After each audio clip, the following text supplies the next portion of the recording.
Hey, this is Troy Taylor with the Championship Football Coaches Clinic podcast. I got Kirk Barron on today. Thank you to our sponsors, Rack Coach, Sports Workbook, Tip of the Spear, the Top Hopper. You save 5% today with the code TOPHOP. Kirk, for anybody that's watching this morning or going to watch in the future, can you tell us a little bit about yourself and where you're from? And I'm going to make sure that this thing is working. All right, and rolling. Yeah, absolutely. So as you can see, it's going to have a Yale background. This is for a Yale interview. My name's Kirk Barron. I'm from Mishawaka, Indiana, which is a small suburb outside of South Bend, Indiana. Born and raised Indiana guy. Was lucky enough to play in state. Played at Purdue University from 2014 to 2018. Had about 40 starts there. Center of the Decade, which was a made up award that I got like 3 years after I was done playing. I got my master's degree in organizational leadership. Two-time captain, two-time All Big Ten. Was able to have a cup of coffee in the NFL with the Dolphins and the Bengals. And then really for me, once I got done playing, which was in the XFL in 2020. I was up in Seattle. So got done playing, did the 9-to-5 thing. Absolutely hated it. I tell the kids now, follow your passion, right? Like I had my own recruiting board when I was working a full 9-to-5. And I know that sounds so stupid and just like an idiot thing to do, but I was probably watching. Who were you recruiting? Just offensive linemen around the country? I was, you know what? I didn't work at Purdue yet, but I had the most ties to Purdue, and I was recruiting kids for Purdue just watching them, right? So I had my own recruiting board, everything like that. Like it was the weirdest thing. I can't explain it, but I just knew I needed to get back into football. Some guys play Madden and you play recruiting board. I mean, sure. I think it was a good experience. Yeah. And, I would be sitting there at my desk in the office and I would be watching kids huddle films. I'm like, you know what? This kid's good. This kid's good. And I would just rank these kids. But I was able to convince the coaching staff at Purdue, Coach Brom and Dale Williams. Those were the two guys that I played under. Dale Williams is my offensive line coach. Obviously, they're now at Louisville. But I begged them, right? I was living in Minneapolis, and I begged them, hey, can I just come, I'll volunteer, whatever it is, right? So I volunteered for pretty much spring ball. I was there in January to March 21. It was me living on my former roommate's couch because he was kind of GAing at Purdue at the time. So I lived with him and his sister, and I lived in their spare bedroom in West Lafayette. And really about a week after I got a house in West Lafayette, I'm feeling comfortable back into West Lafayette. The University of Oregon calls me. And it's Coach Mirabal, who I know has been on the podcast, wonderful human being. He calls me and just said, hey, I just want you to interview and we'll see what happens, right? So I really didn't have any wherewithal of how to interview, right? Because being at Purdue, it's where I was comfortable at. It's where I played at. I was solidified in the building. People knew who I was. So it was a comfortable spot for me, right?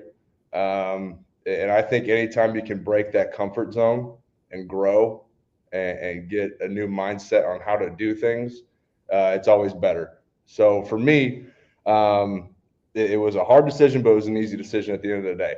So I left Purdue University. They offered me in the morning at 9 a.m. Eastern time, hey, do you want to be our OLINE GA? And then 12 hours later, Coach Mirabal calls me at 11 p.m.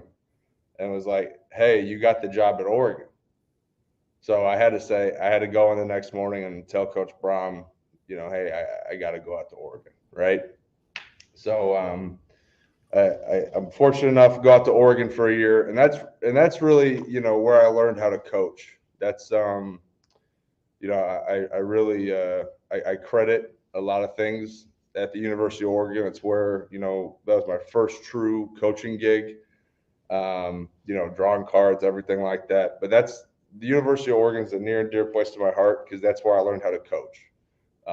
Coach Cristobal, Coach Mirabal, they're regarded as two of the best offensive line coaches in the country, and it was just an unbelievable experience to be with those guys. So at the University of Oregon, we have a decent year. Coach Cristobal goes to Miami. I did not go with him. I ended up, which isn't listed here, Coach Ken Wilson, who's now at the University of Nevada. He's been there this will be his second season as the head coach. He was our linebackers coach.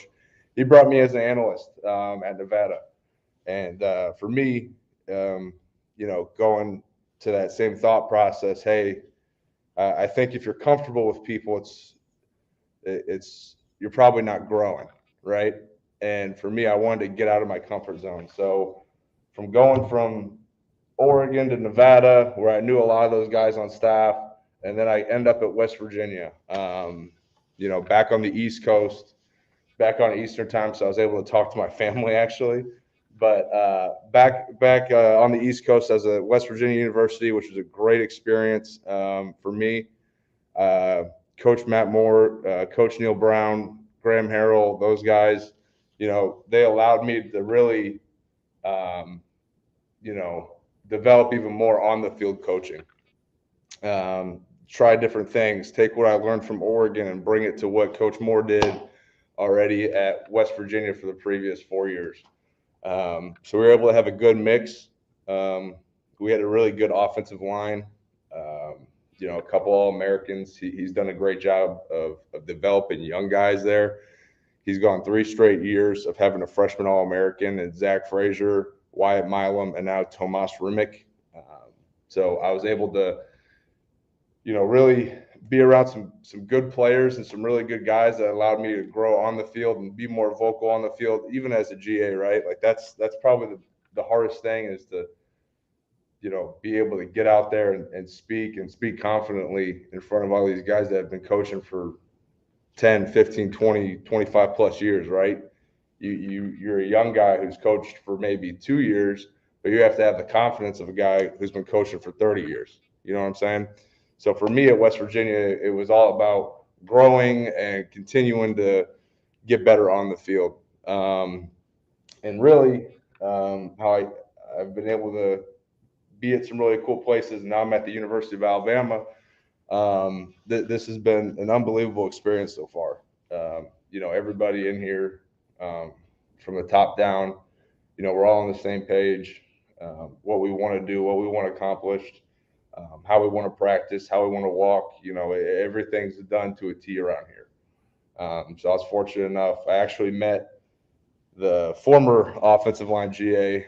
I met him at a bar at a conference while he was at Kentucky. This would have been December 2021. So I met him at the conference, the coaches convention, in December 21, and he called me last year and said, "Hey, my GA ship's up. What do you think? Like, who wants this job?" And I was like, "Well, I do." And it kind of turned into one of those things where I was able to get in front of the offensive line coach, come down here, interview with Coach Saban, and I was fortunate enough to get this job, get this opportunity to continue to grow and continue to learn. And for me, I want to be a head coach one day, and the mold that I think as offensive line coach and kind of how I see myself is Coach Cristobal, right? Offensive line guy, never a coordinator. I've never really wanted to be a coordinator, but being around Coach Reese and being around Coach Harrell, I think I kind of want to get the itch for it. But, being around Coach Cristobal at Oregon and then now being under Coach Saban here at the University of Alabama, I've been around some coaches that are really well respected in the industry, including Coach Brown. at West Virginia University. So that's kind of my story in a snapshot, kind of post playing to now. Like I said, this was a Yale interview. So I have a lot of things on here that may not pertain to what we're talking about today with individual drills and we can talk about whatever. I mean, whatever's on this thing, let's do it, man. If you thought it was good enough to try to get a job, I mean, it might help somebody out there. So no doubt. So for me, if this will pop up, my philosophy, being under Coach Cristobal, you find out very quickly that recruiting is the most important thing to a college football program, right? For me, it's to aggressively find the best young men in the country that fit our DNA at X, Y, and Z school, right? So whatever school it may be, like, you need to find the young men wherever it may be. Now, Yale, probably a little bit different. They're more of a coast-to-coast recruiting, right? It's a very niche recruiting, just because of the academics there. Again, Alabama, we're a coast-to-coast operation. Oregon, we were a coast-to-coast operation when it came to recruiting. Now, West Virginia, we tried to kind of stamp a 6-hour radius in Ohio. West Virginia was a big recruiting ground for us, which isn't a big recruiting ground for everyone else, but it was huge for us. We were able to find some really, really, really good and talented kids there. So for us, it's really just about finding kids that fit our DNA. And what I mean by that is, they're tough, they're accountable, and they're leaders. And a lot of times, like, these are not traits that you're born with, right? Like, you have to learn these traits through playing football, through overcoming adversity, whatever it may be. And I think you can identify those traits in kids, right? I truly do. And then really, this is the most important one to me. Oh, my telestrator is not working, but oh well. I want to find good football players, not guys that look good. You know what I'm saying? Like, that's the one thing that, myself, I'm a 6'2". Now I'm 270 pounds, but when I played, I was 295-pound center, right, with 31.25-inch arms. Like, that type of body shouldn't start 40 games in the Big Ten. But it did, right? Because, I fit that DNA when I was a player as a tough, accountable, and a leader. I think that's the type of mold, especially with interior offensive linemen. You don't need guys that are 6'7", 350 pounds to move a 3 technique. I think you need guys that are tough, accountable, and they're leaders.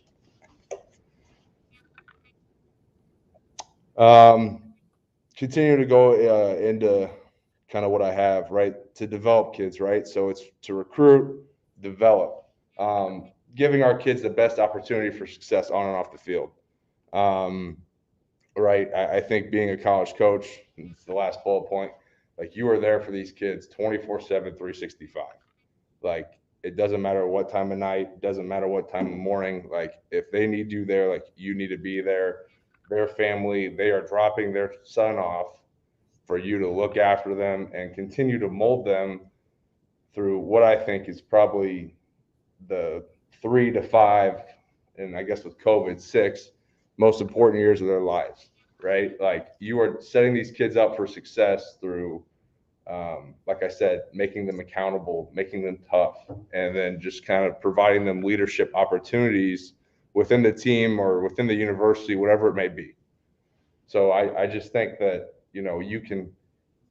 you have to find these kids, and then you have to mold them. You have to develop them, whatever it may be. And then again, like I said in this PowerPoint, emphasize the opportunity these kids have at Yale. This is at any school, right?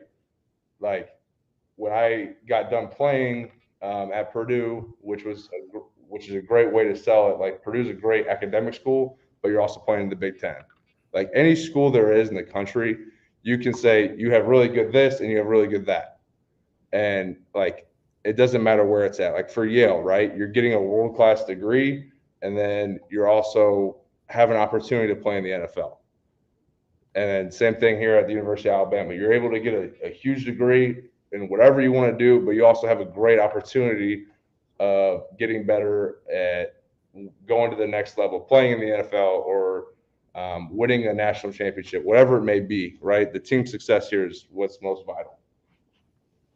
The last part of my philosophy, and this is the first time I ever put anything like this together. This is my first interview for it, really a true offensive line job. So for me, this is kind of a rough draft, or really my first draft of what I thought was important when it came to being an offensive line coach. So the biggest thing was stay simple and play fast. This came from Coach Moore at West Virginia. I think he's a tremendous teacher when it comes to just making it simple for the kids, right? So simple calls at the line of scrimmage, clear rules on what to do, how to do it, and why we do it. And then this is a Coach Mirabal nugget at the end. How we do anything is how we will do everything, right? If you get a 73, you grade out a 73 on Saturday and you're pissed off about that, but you get a 73% on your math test, like that's terrible. That's bullshit. I'm sorry for cussing, but it's bullshit. For us, like everything that we do, like we are putting 100% effort into it, and we're trying to be the best that we absolutely can, right? So let's kind of get into some football. I mean, I think the talk that you're giving right now, I mean, I labeled it as OLINE Fundamentals and Drills, but really what this is, it's pretty much helping guys how to interview for a coaching job. I mean, because this is the PowerPoint that you put together, I mean, to try to get a Division I offensive line job, right? So, I mean, really, that's what you're going over is this is what you got to do, y'all. Everybody always asks, well, how do I move up? How do I get this job? You got to put together a presentation. I mean, now Coach Saban, from what I heard, he's not big on PowerPoints. So if you're going to interview at Alabama, it's going to be a little bit different now. Okay. So we're not talking about what Alabama does. All right. We just don't ask any questions about what Alabama does. This is to help coaches get jobs and to teach y'all offensive line play. Right, Coach? Yeah, absolutely. Like I said, that was just kind of my first draft, and probably more so of a rough draft on what I thought was important. When you're explaining to X, Y, and Z coach, like, hey, this is what I believe in, right? Like these are what I think is important. This is what I think, we should be doing as an offensive line. This is how I'm going to teach the offensive line. This is how I'm going to. Because everyone, like, I truly think that every head coach cares about how you're going to develop a kid, right? Because if you get a kid that's a freshman and he stays stagnant and stays the same for all 4 years, did you help him? Probably not, right? Like, we need to be able to develop these kids on and off the field where it's, hey, like, what happened last Friday? Like, you had a rough practice. Like, tell me what's going on. Or, hey, you had a rough week at practice. Like, is there anything going on outside of the complex that – I can be there for you with.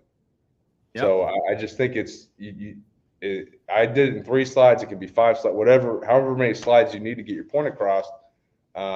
It's really what you believe in and what you think is important to helping the organization and creating value for these kids.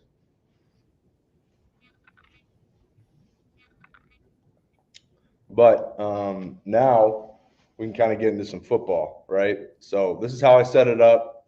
I did the whole philosophy spiel and where I'm from, but I think if you have pre-practice drills, like setting up a practice, right? You usually, as an offensive line coach, you're not going to do everything that the rest of the team does, right?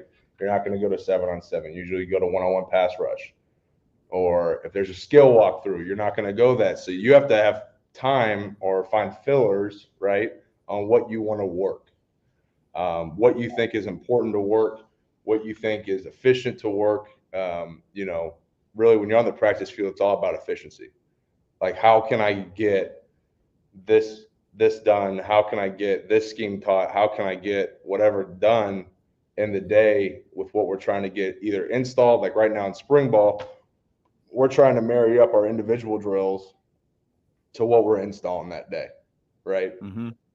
Same thing that you do throughout a week. Like, when you're game planning, like, hey, we like this play to this look, as an offensive lineman throughout the week, you're probably going to walk through that look. You're going to walk through that blocking scheme, whatever it may be. So you have to find these fillers in times like now, springtime, where you don't have anyone you're really game planning, right? So these are my pre-practice drills that I think are very, very important. So this right here, this is our gap circuit drill from West Virginia. I thought it was a great idea. And all we're doing here is that we're emphasizing footwork, right? So this is our All-American center, Zach Frazier, great player, great kid. Right here, all he's doing is he's working a trap pull, right? So he's pulling left and he's hitting left, right? Now it's a very low tempo drill. You can kind of see, right? We got guys in lines, helmets off. In the background behind the striped shirt over there to the left, you can kind of see the guys working either, routes on air, special teams drills, whatever it may be. So us as offensive linemen, we got to find ways to be efficient and use our time correctly.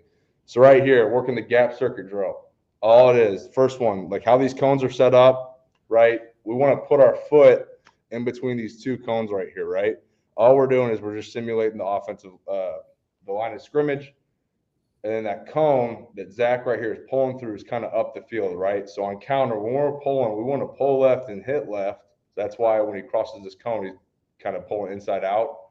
For us, it was really all about pulling flat into the line of scrimmage, right? I think too many times on counter, if you're pulling, right, guys, especially young guys that are coming out of high school, coming into college, they tend to bow out when they pull, right? They don't understand that deuce block or that tray block or that ace block, that's going to get some vertical movement on the offensive line. So when I pull, I can pull into the line of scrimmage and think kicking this guy out, kicking the end man line of scrimmage out. So again, just working on throwing that elbow, throwing that hat, getting 2 steps in the ground and pulling into the line of scrimmage, right? So that's the first pull that we're working. Next one, right? Skip pull, right? Stack, open, run. That's kind of the buzzwords that I use for this. Same thing. We're using those cones to get depth off the line of scrimmage, aligning off the center. So right here, Zach's pretending to be a right guard. Stack, open, run. Skip pull. We didn't run power. That's something that we didn't run at West Virginia. It's something I really haven't ran anywhere I've been. So right here, it's just another way of working another type of pull that pops up quite a bit. Just a nice little skip pull. So like I said, you see how he's stacking his feet right there, stacking his feet. Then he's opening that left hip, and then right there, just run through. Right, you're running through a second level defender. Next one, right? We're working a back block. So this is kind of Zach's bread and butter right here as a center, right? A back block on some sort of gap scheme. You got a 3 technique. Really, the emphasis is opening that hip with that first step. We have that towel there just to give the guys a visual cue on how far we want you to step and gain ground, right? So you can really see it here with Zach that he's just opening that right hip, which, requires a ton of flexibility just to open it. And you see how his hat's getting flat down the line of scrimmage. When we're blocking back on a 3 technique as a center, like you need to get as flat as possible, depending on what type of defensive lineman they are. Are they readers? Are they penetrators? Whatever it may be. The biggest thing is getting our first 2 steps in the ground and throwing our hat. So right here is just another way of emphasizing that with our feet, our hips, our eyes, our hands, whatever it may be. A lot of this is using our imagination. The last one, right? Working a down block. So now the board's at like a 45-degree angle. Same thing, same idea as is on a back block. We're opening our hip, getting that second step in the ground, and really what we're emphasizing is a strong backside hand. So right here, this would be us working counter left or power left, and Zach's working a down block on a 2-eye, or let's say he was the left tackle, he's down blocking on a 4-eye. All we're doing here is opening that hip, strong backside hand, backside knee, getting vertical right now, and really pinning that guy in whatever gap. So nice little pre-practice drill.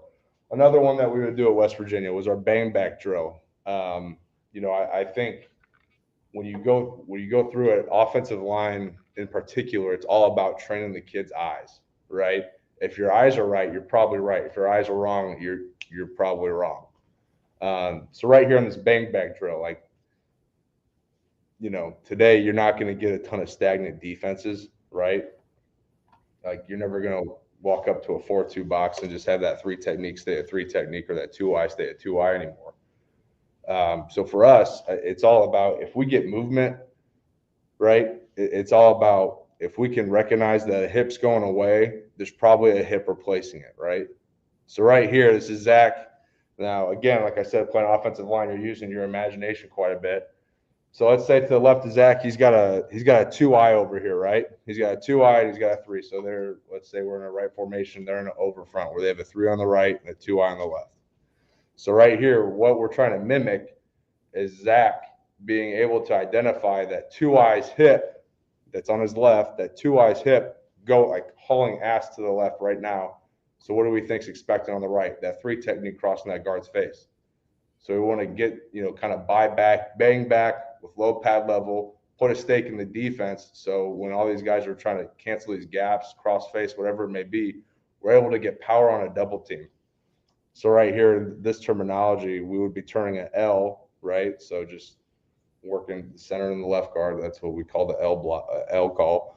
We're turning an L into an R on the run, right?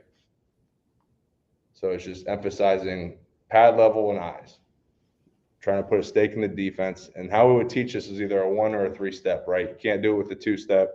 So if you go 1, 2, you're not going to have any power on that step coming back. Right here is technically a 1-step. His feet are just fast and he gets it 3 steps in. But 1, check that gap. They're crossing the face, striking low to high, kind of banging back, putting a stake in the defense. So again, just another pre-practice drill. So those are my pre-practice drills. Just something very, low tempo before practice. You can do that. You can do a blitz pickup, whatever you think is necessary for that week. But for me, those are some drills that I think are important because they work feet, they work eyes, they work really anything you can think of or however you want to twist it. It's just good for the guys to kind of set the tempo for the day, right? Got any questions, Coach? No, sir. I think this is going to be excellent. Because there's so many coaches that they're just learning and they just need a base. Like, hey, man, this is what I need to be coaching. Like, you just went through all the techniques that a high school player probably needs to know. Back block, down block, the 2 different types of pulls. Absolutely. So it's just good. Hey, they could even show their players this. Take a look at this, y'all. This is how you do it. So I think this is very, very, good for the coaches out there, Coach. Yeah, no, absolutely. And that's, there's a ton of secrets in football. I don't think there should be because at the end of the day, you're probably going to see it on film somewhere. Mm-hmm. So I think the more we can help anyone out, it's better. So those are just pre-practice drills. Kind of going to everyday drills that I think are very important. Got some of these from Oregon, got some of these from West Virginia, right? So everyday drills. So this one got from Oregon.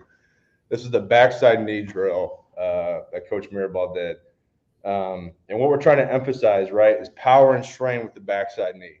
Again, going back to those buzzwords, Coach Cristobal was big on coaching and buzzwords, right? Not trying to give the kid a paraphrase or a dissertation on what you're trying to get done, but just telling them, hey, like backside knee, and the kid knows in his brain, like, hey, I need to be more powerful. I need to have a better base, whatever it may be, right? All your power is coming from that backside knee.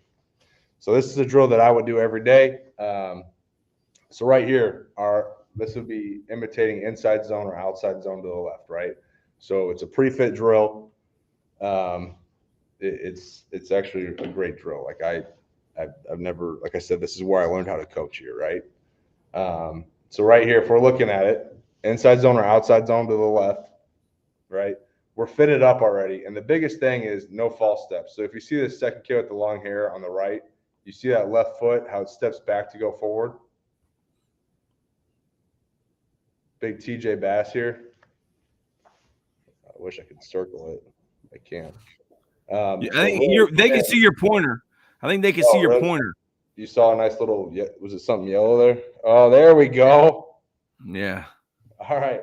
So big TJ Bass here. And now I feel a little bit better because I can draw.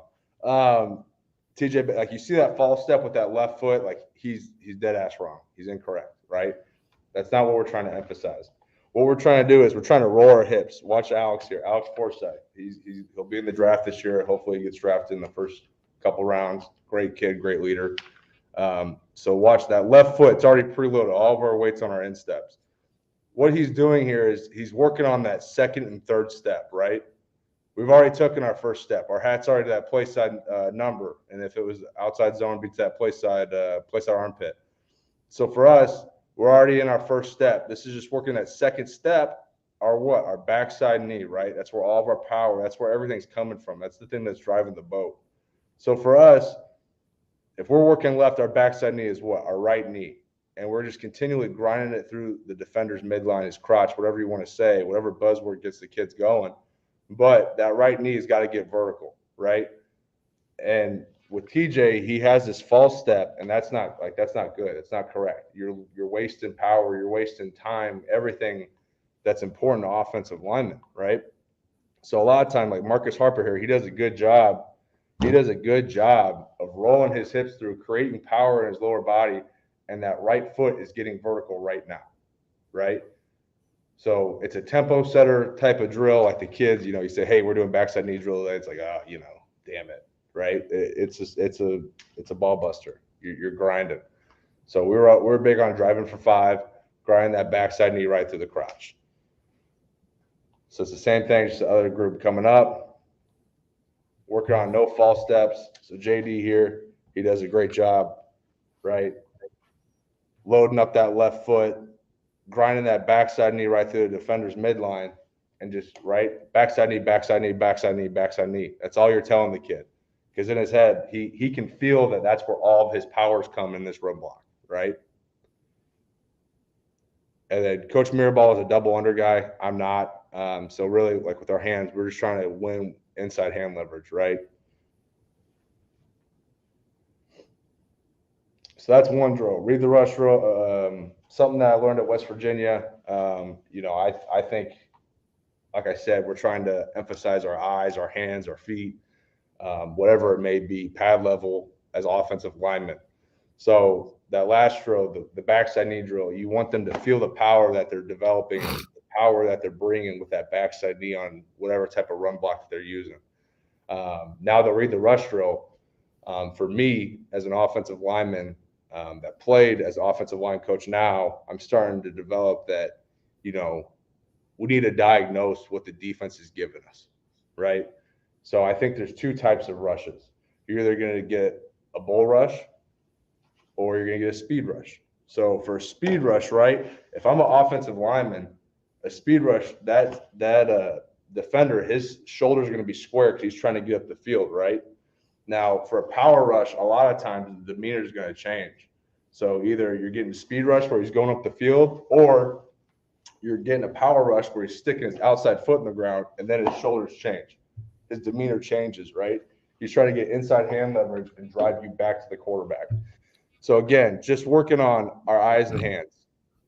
So right here, Jordan White, love this kid. He was kind of like our 6th offensive lineman at West Virginia, great player. He just transferred to Liberty. Hope he has a great career. He's a great kid. So right here, what we're working on is just our eyes and our hands. So I'm trying to simulate a speed rush. Now I know a 6'2", 300-pound edge rusher probably isn't ideal in any Power 5 conference, but trying to do our best with what we got. So speed rush, getting up the field. And you see that right hand with Jordan, it's striking my outside pec. Like, I call that a logo punch. Learned that from Coach Mirabal. If you're in, playing college football, high school football, wherever it may be, you're going to have a logo, right? So for us, it's going to be an SEC logo right here, and then it's going to be a Nike check right here at Alabama, right? So you have a visual, something to your eyes to attract. So when I'm kicking, I'm getting speed rush here as an offensive lineman, I want to go independent hands. So I'd say logo punch, right? You want to strike with that outside arm, going to that outside pec. You want to strike his forward momentum, whatever it may be, and his left hand, right? He needs to carry it low just in case he decides to convert this from speed to power, right? Because as soon as you get power, you want to go double hand punch and kind of start working that bull hop and anchoring down, whatever it may be. But right here, we're getting straight speed. Logo punch with that right hand, left hand carrying it low just in case he decides to convert it from speed to power.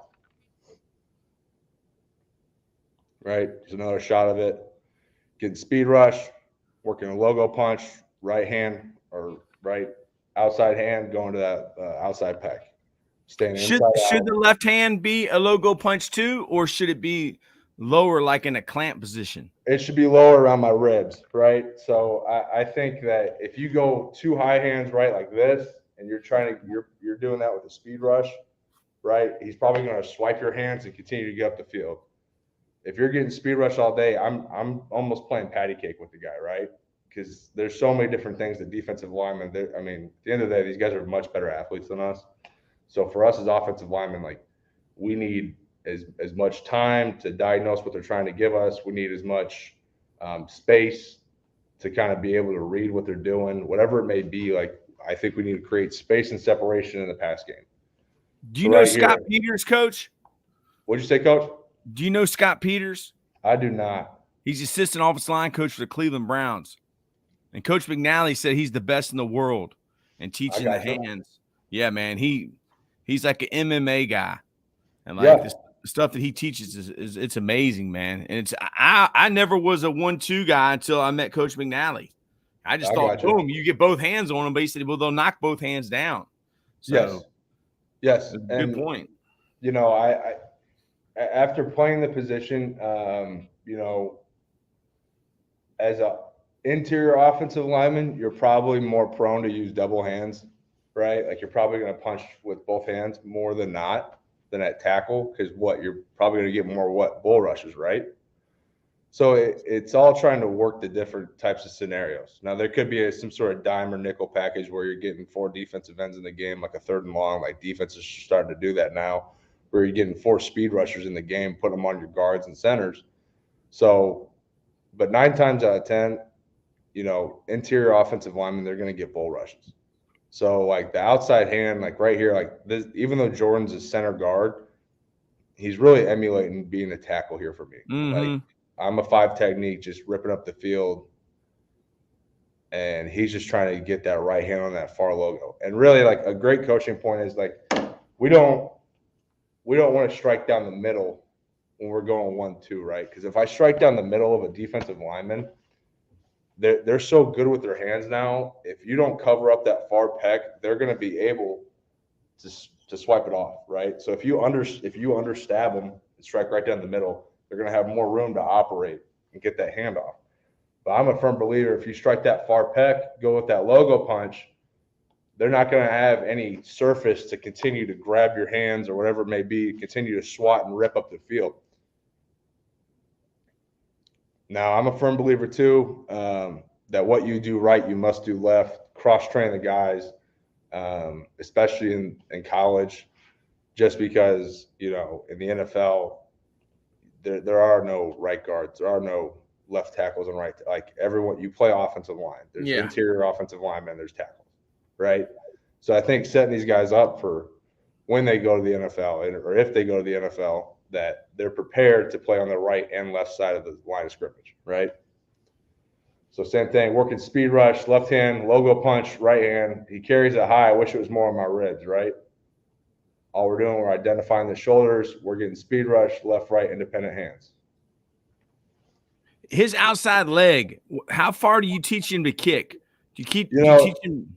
It's you know, it's more of a feel thing. The biggest thing is there's no I don't think there's really a right answer on how far you want to kick. The biggest thing is you want to stay ball me man, right? That's something that I learned from a special teams coach, Coach Coons at West Virginia. He used to say ball me man, and it made so much sense as an offensive line coach that it does, right? So the ball, so our quarterback, right? Then me, and then the man. You want to stay in between them, so ball me man, right? And that's the biggest thing. You want to stay inside out of the defensive lineman. And I just think saying ball me man probably hits the kids' brains a little bit easier, and they're able to visualize like, hey, how is this supposed to look? So for me, like there's no secret formula like, hey, you have a 6-inch kick here, whatever it may be. I just think there's different types of sets that you can have more so than a certain type of width or depth or whatever it may be. So again, working speed rush, just working the hands. Now this is where it changes, right? I said you're either going to get speed or bull. So you see the demeanor change where I'm planting that outside foot in the ground and I'm flashing my chest right now. And you see how he's going double hand punch, right? Right there, he's sticking both of his hands on my chest. Our aiming point's going to be at the breastplate. It's like right there, like you can see the demeanor change in the offensive lineman, and then for us as offensive linemen, just continue to train our eyes to understand like what am I getting out of this pass rush rep. Same thing. I'm a double shot coach. I like to get 2 reps. What we do right, we must do left. Same thing. Setting inside out, diagnosing what we're getting, bull rush, double hand punch, get ready to redirect or bull hop, right? And this is something that I would do every single day with the guys, just because I think it's important, right? So those are kind of my everyday drills and my pre-practice drills, kind of what I believe is important, something that I want to hit every day, going back to the basic fundamentals of run blocking, the basic fundamentals of pass blocking, right? Because if we do those every day and we continue to work the fundamentals, we'll get better over time, right? Let me ask you this, because this could be a controversial topic. Do you believe in offensive linemen losing their post foot? No, I don't. I Have do you ever not. heard of people teaching this? I haven't. But So like if you're the right guard on the man side and you have an A gap player. Yep. And I mean, I was watching the Super Bowl with my team this year, and it was the right guard for the Eagles. They think he might be from Oregon. And I was like, this guy, he loses his post foot. But then I talked to some guys, and they're actually teaching, if you have an A-gap player on the man side, that your post foot is actually going to switch, just like a center's post foot switches. Now, I played center. You played center. You played at a very high level. There's guys that play, and there's guys that get guys ready to play. I was a guy that got guys ready to play, okay? I knew my role. But I know that the center's post foot changes. So that kind of blew my mind. Like it was against everything that I'd ever heard. But I heard who invented it was Jerry Wampler. He was the offensive line coach for Era Parsegian. And the post foot and the kick step he invented. So I was just wondering, have you ever heard of this? I haven't. I would love to hear it just to kind of get the other perspective on it. Yeah, we'll talk to Jim McNally. Coach Jim McNally, he's a big believer in this. Okay. And even if it's an offensive tackle and a guy spikes inside of him, I mean, he does not teach that dude to keep his post foot up because he said it locks his hip. It locks his hip, and that guy get inside of you, you're done. I don't know. I got you. I think it's interesting. Like I said, I want to hear the other side. Well, maybe Jim McNally on Tuesday. The only thing he's going to talk about is I teach to lose their post foot. And it's going to be, I think that's very controversial, isn't it? Yeah. All 3 places I've been at, we didn't teach that. For me, I think, like you said, if I'm a guard on the man side and I have a 2-eye, if you switch that post or you switch your stagger, whatever you want to say, I think as soon as you do that, you're opening up floodgates to the quarterback. You know what I'm saying? Like you're getting rid of that whole ball me man principle. For me, I think every offensive line coach is they all have their own secret recipe or whatever it may be. Yeah. But I've never heard of that. That's interesting. Obviously I'm a young coach, so I'm definitely going to be open to it. But this is very new school. Now this is not old school. The old school Coach McNally, he actually from Jerry Wampler, he invented the kick step and the post foot, and now he's gone against it. And it was Coach Marable. He says he does not teach it, but does it happen? If you're a tackle and a guy goes into the B gap and you're pass proing him, do you lose your post foot? I don't know. He also, Coach McNally also does not believe in the lead step. You know what? Neither do I. So we're on the same page there. But the lead step, in the lead step in the run game, where the guy from Oregon, you said he did not go forward. He didn't take a lead step like that. That's what he's in the run game. He doesn't believe in a lead step. I got you. But do you believe in jumping guys interior Absolutely. guys, centers and guards in the pass game? Okay. Absolutely. How I teach pass sets, I come from a baseball family. My dad was a baseball guy. My uncle, his brother was a baseball guy. So I always teach a jump set or your pass sets. I teach it like you're a pitcher, right?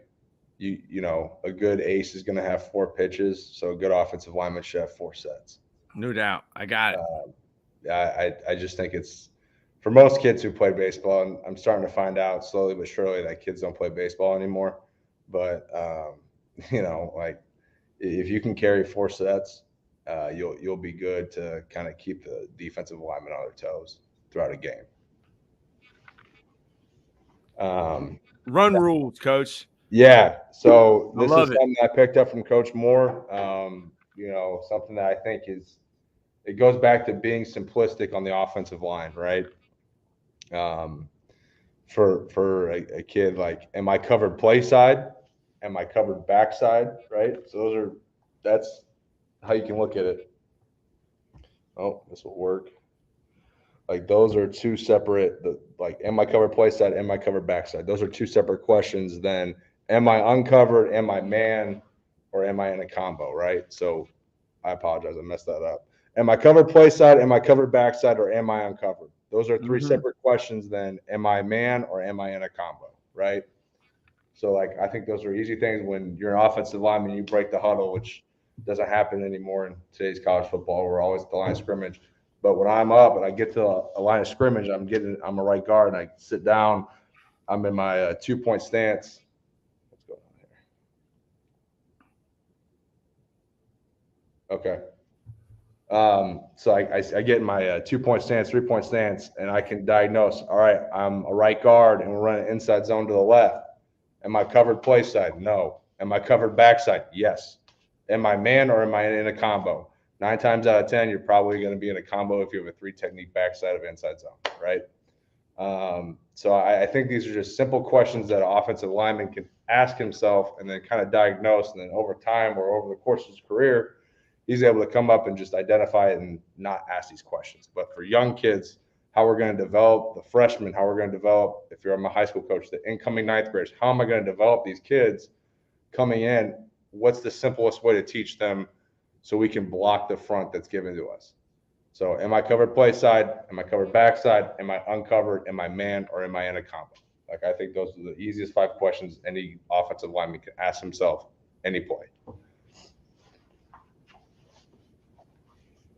So inside zone, for us, kind of really anywhere I've been, it's more of a tight zone, right? We're expecting that ball to hit between the play side A gap to the backside B gap. And then for us, the offensive line, you cannot get beat inside. We already have leverage. Let's keep it, right? So if I'm a right guard and I have a 3-technique run inside zone to the right, I have leverage on the inside. So let's keep it. Let's win inside out, right? Because where are we expecting that ball to hit? Either inside my left hip to the backside B gap, right? So going back to am I covered, play side, backside, uncovered, whatever it is. So inside zone, I'm on the front side of inside zone. So let's say inside zone to the right. Am I covered play side, right? So let's talk about a right tackle. He's got a 5-technique on inside zone to the right. Am I man or am I in a combo? If I'm man, I want to throw my hat. That's the buzzword that I use to make sure that the kids can fight their hat to that play side aiming point. Either it's inside zone, it's going to be down the middle, or it's going to be the play side number, outside zone, it'll be play side number to far peck, right? So inside zone, front side, covered play side, I'm the right tackle, got a 5-technique. I want to throw my hat. Biggest emphasis is getting 2 steps in the ground, right? We talk about getting your 2nd step in the ground. That's where all your power is coming from, going back to that backside knee drill. Because once you're fitted up, once you throw that 1st step, that 2nd step is everything. That's your power, that's your base, that's you driving a man from point A to point B against his will, right? Our aiming point on inside zone, if I'm covered play side man, is going to be right down the middle. Now let's get into it. If I'm in a combo, if I'm the right guard and I have a 3-technique and we're working inside zone to the right again, right? I'm probably going to work whatever combination you want to call, right? I would say R.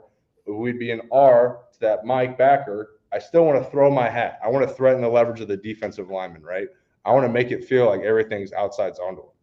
I want to throw my hat, get that second step in the ground. And again, now my aiming point, it's going to be a little bit wider. Now it's going to be play side number because you got a guy coming with you, right? I got the center coming with me if I'm the right guard and we're working inside zone to the right. I want my aiming point, I want my nose to be at his play side number so that center or that trail offensive lineman, right? He has the ability, and that's where it ties into being uncovered. You have a three-step decision to either knock it over, take it over, or climb, right? Now, if we're on the front side, but we're covered backside, so inside zone to the right, and I'm the right guard, and I have a 2-eye, I am on the front side of the play, but I'm covered backside. What type of technique we're going to use? We call it a rip technique, a lift technique, whatever you want to call it. It's the same kind of idea. I still want first 2 steps in the ground, right? So right guard, I got a 2-eye. I'm thinking right, left. That second step has to get vertical right now, right? Which is the third bullet point. Second step vertical. Biggest thing is striking low to high because you are lifting this defensive lineman from the line of scrimmage to that linebacker's lap. And then something that I think, we struggle with, really everyone struggles with, especially if you're a younger offensive lineman, you got to keep that play side arm free, right? Because if that linebacker just decides to shoot that gap right now, you have to be able to snap off and come off on that linebacker and just run through them, right? So these are kind of just some rules I have for the front side of inside zone. Now let's go to the back side. So if I'm on the back side of inside zone, let's keep it kind of the same. So if we're running inside zone to the right and I'm on the back side, so right, I'm covered play side, I'm in man. So if I'm the left guard here, like I said, inside zone to the right, and I have a 2-eye, so I'm covered play side, I want to throw my hat. Again, you want that aiming point to be that play side pec because you're on the back side. You want to cut them off with your whole body. So again, throw our hat, 2 steps in the ground, striking low to high, and then again, fight my hat to that play side pec. If I'm that left guard, and I got a 2-eye. If I'm in a combo, it's going to be the same thing. Because a lot of times, if you got a 4 down front and we're working inside zone to the right, I'm the left guard, I got a 2-eye, you're probably going to have an alert call just in case this 2-eye spikes out, then we turn it into a combo on the run. But really, if you're on the backside and you're covered play side and you're in man and or in a combo, it'll look very similar. We still want to throw our hat, 2 steps in the ground, fight our hat to that play side pec, right?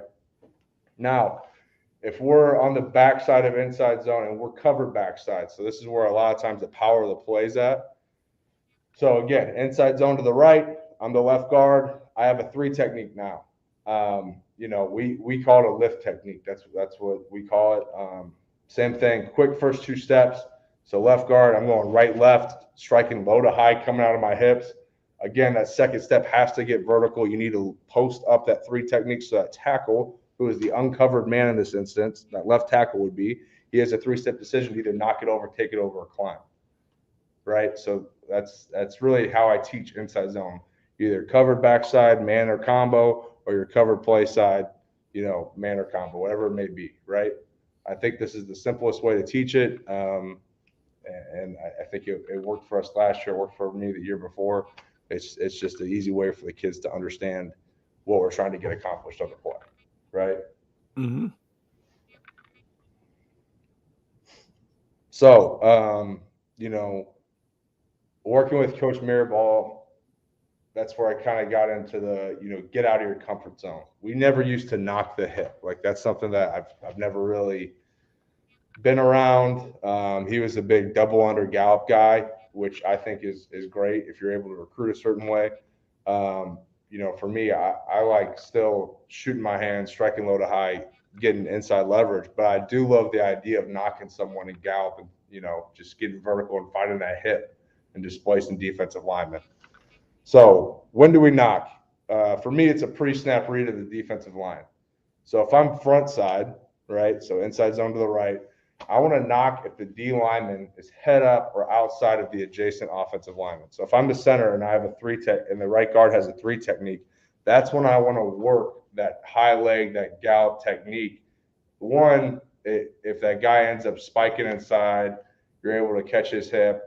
But really the most important part, and this is something that I never was able to figure out when I played, because we were taught the lead step. I would always open up, that hip would stay over there in that B gap, and then I would try and snap off to a linebacker, and he'd be playing in my back half. I wouldn't be square to the line of scrimmage. So now I think if I'm able to gallop, that hip's not there. Again, I'm the uncovered offensive lineman. I have a 3-step decision. 1, 2, 3. That hip's there. Guess what? I'm square to that linebacker now, right? So that's the biggest thing. Like that's why I knock, and that's why I like the gallop more than anything, because it keeps us square to the offensive line. Okay, so You teach it on inside and outside zone? just inside zone. So Inside you zone. turn your shoulders on outside zone? Yes, sir. Like when it's outside zone, we are running off the football. There's a 40-yard dash every single play. So then on the backside, right, we're going to knock if we have a shade. So again, if I'm the guard, on inside zone, the left guard, and the center has a backside shade, I would want to knock. If I'm the left tackle and the guard has a 2-eye or a tight 3 technique, we would want to knock it, right? We want to gallop. We want to high leg it through. How I would define a tight 3 technique, it's when his hand is inside the outside leg of the guard, right? I think it's the easy cue for the guys, like the D lineman, his hand is inside the outside leg of the guard, especially for tackles, like just breaking it down for him, give him a visual cue, like, all right, hands inside, I'm going to work a gallop. Hands outside, I'm going to work an angle drive. Okay? And that's where I kind of get into the next one. When do we angle drive? Again, pre-snap read of the defensive line, front side. I'm going to angle drive if the D line is an inside shade of the adjacent offensive lineman. So if I'm a right guard, right, still working inside zone to the right. If I'm a right guard and there's a 4-eye, right, that's an inside shade of the tackle, I want to angle drive. I want to open my hips up. I want to get those 2 steps in the ground, and I want to drive him vertically. I want to throw my hat to that play side pec, or that play side number on inside zone, play side pec on outside zone, and I want to drive him out, right? Again, when do we angle drive on the backside? We'll angle drive if the D lineman is in a loose technique on the adjacent offensive lineman. So if I'm a left tackle on inside zone to the right and I have a loose 3 technique, and how are we going to define a loose 3 technique? His hand is outside the outside leg of the guard. That's how easy it is. It could be a 4-eye. It could be a loose 3, whatever it may be. That's when we want to angle drive. That's when we want to throw our hat, get our 2 steps in the ground, and fight our hat to that play side pec, right? So I think if you're able to break it up, and this is just inside zone, break up inside zone on what we do, how we do it, and why we do it. In today's day and age, the kids are going to understand. It's going to hit their brains correctly, and they're going to be able to, get what you want done out of the play, right? So these are just some examples of 4 down, right? So right here, we're working inside zone. I want to say to the right. So if I'm looking at it, I'm calling, hey, 4 down, 58, 59, he's the point. This is a man block. He's covered play side, right? So what are we doing? Our aiming point's what? Right down the middle, can't lose inside, right?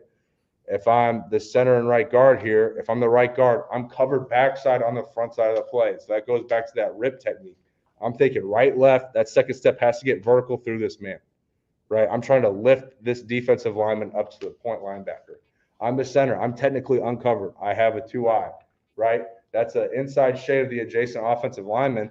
I'm trying to angle drive this. I'm trying to put this defensive lineman into 58 flat right now. So I'm going to open my hips, 1, 2, striking low to high, and you're the one that's driving the boat. The right guard here, he's posting it, and you're driving it. On the backside, right, this is where it keeps going back to those rules. If I'm the left guard here, I'm covered backside on the backside of inside zone. So what is he thinking? He's thinking a lift technique. And for me, like a lift technique, how long, how hard we're staying on the double team, it all depends on what the leverage of the linebacker is telling you, right? Like for me, this linebacker, he stacked over us. We could probably take our time on this double team. Now, if this linebacker number 8 was bossed over this way, it's got to be right, left, posting this guy up. Then I got to haul ass and get my hat play side on this linebacker, right? I'm trying to strike him down the middle, strike low to high, low hands, whatever it may be, whatever you teach. But I'm trying to post. It's all dependent on where the leverage of the linebacker is. So with this linebacker being stacked, I could probably stay on this a little bit longer. And then again, if I'm this left tackle, I'm covered play side on the backside of this play. I have a loose technique, right? The hand is outside the guard's foot. I'm trying to throw my hat to that play side peck here. I'm trying to drive the boat, right? So let's see how it pans out.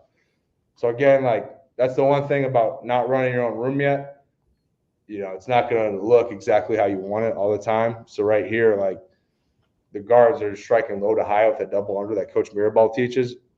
But like all I would do here is just strike 1-2 right left. I'm on this right guard. I'm going right left, getting vertical with that second step, keeping that play side arm free, and then allowing my center to open that hip up and drive the whole operation. Right. Same thing with that left tackle. Right. I'm not striking low with my hands like this. I'm opening my hip. I'm running my hat to that play side pec. I'm driving my backside knee. Right. Obviously, touchdown. Great play.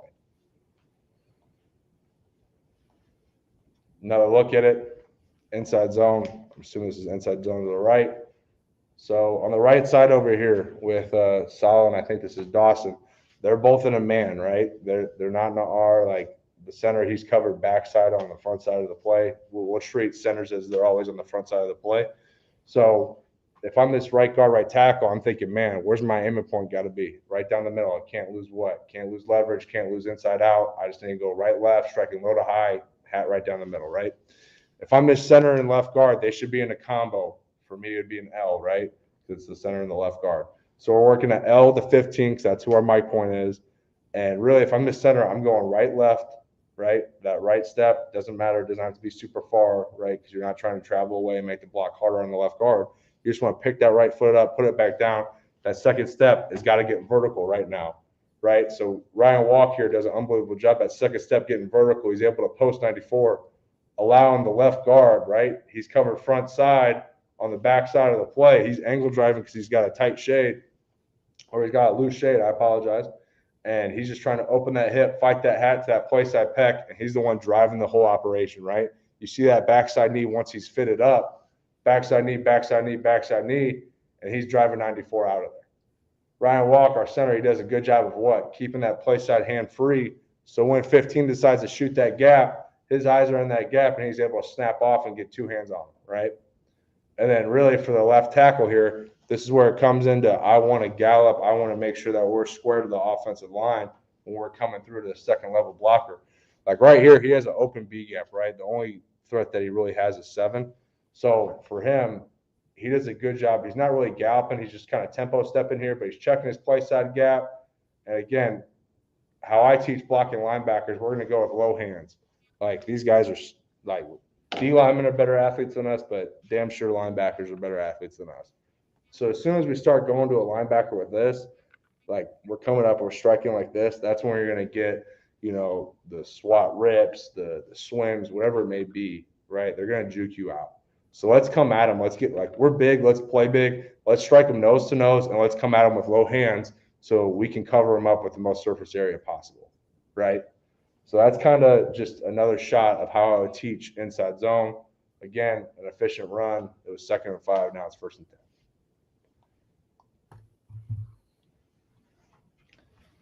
Same thing here. Just another shot of it. Right guard, he's got a heavy 2 technique, so we're going to treat that like he's covered backside on the front side of the play. Going to go right, left, striking low to high. The center here, he's the one, again, kind of really driving the whole operation. He's got 2 techniques, so we'll gallop it just to say square. Once he gets fitted up, now both those guys in that combination block are thinking backside knee, just to drive him out of there. Again, right tackle, don't love his first step, right? But he's trying to protect his inside gap, which I'm okay with at the end of the day because that's rule number 1. You have leverage, let's keep it. Just protecting inside out. And then on the backside with the left guard and the left tackle, same thing. We got a loose shade, so really George, our left tackle here, should be thinking angle drive, right? Throwing that hat to that play side pec. And Dawson here, he does a great job. Again, what did I say last? Like the leverage of the linebacker is telling you everything. 20 is plussed over. He's in like a 50 alignment. So we can hang on this double team for as long as possible, trying to deliver this 3 technique into the lap of number 20, the will linebacker. Number 71. Yes, sir. Who does he get paid to play for now? Well, all these guys are kind of coming out right now. So He was invited to the combine. His name is Malasala. Huge. I just Uh, call him huge. I forget his full name, but we always Huge. called him Sala. He's a great kid. He's from Hawaii. How huge is he? He was probably about 6'6", like 335. Y'all's right side of your line is not small. No, I mean that right guard. He also played right tackle for us. The center was really our right guard. The left guard in this shot, he was really our sixth rotational guy, Dawson. He's a great player. He's kind of coming into his own. He transferred to NC State. He'll have a great season. And then the left tackle now plays for the Cowboys. He's on their P squad there, doing a good job for himself. He's a long Tarzan looking guy. Like they're all kind of physical freaks here. And then we had 56 TJ Bass. He was at the combine this year. He'll have a great opportunity. And then our center Alex Forsyth, number 78, who's not in this picture. He'll also have a great opportunity. They're all really good players. But more importantly, they're all really good kids. And they made it easy to go into work. And again, they made it easy for you to try and give them every single, best possible way on how to block a front. So like I said earlier, like my time at Oregon was near and dear to my heart, and it's because the people there really made it special, right? Yeah. But all of these guys will have a great opportunity, to either run a business or play in the NFL, right? Yeah. But again, we're able to get movement on that backside double team. We're able to hang on it, allowing our back to be patient and get a nice run. So now we can get into some odd inside zone. For me, like I said, we're going to treat a head up zero like your covered backside as a center. So right here, I'm working inside zone to the left. So if I'm that left tackle, I'm covered backside on the play, on the front side of the play. So I'm using a rip technique. So I'm right here, Wyatt, he's going right, left. I wish he went left, right, trying to stay square and just kind of lift him up. Now he does a great job of staying square, popping up to 29 here and stealing him. But I just wish he had more power on that 4-eye. Tomas, our left guard here, right? We're going to treat him like the uncovered offensive lineman. So he has a 3-step decision, right? He's either going to knock it over, take it over, or climb. So right now in that first step, what is he getting? The hip's coming to him. I got to block it. Like I got to take this over right now. I'm the one that's probably going to be hanging on this 4-eye. He does a good job of taking him over. I wish his left hand was a little bit stronger right here. But we're able to have positive yards, which is the most important thing at the end of the day. Center to right guard, right? The center, we're working on our block. We're going to be pretending like we're treating the zero like he's covered backside. Same thing. Frazier, I wish his feet were a little bit better. Like you see how he's hopping here. I wish he went left, just a subtle left jab, and that right foot's getting vertical right through the zero techniques crotch. And then Doug, right? That's where we're thinking that knocking it, right? He's uncovered. Get vertical with that first step of that gallop. 1, 2, that hip's there. Let's knock it over. Let's try and displace the zero, and let's try our best, right? It gets a little hairy in the trenches sometimes. Let's try our best to find that hip, snap up, get vertical up to 22. And then our right tackle and tight end, right? We're covered backside on the backside of the play.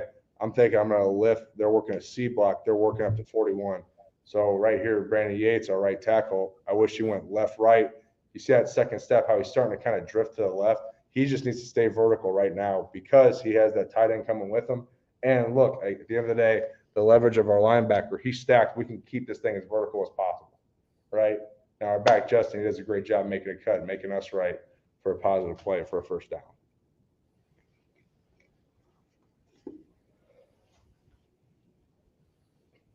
Now, the best thing, how working with my time at Purdue, I had 3 offensive line coaches.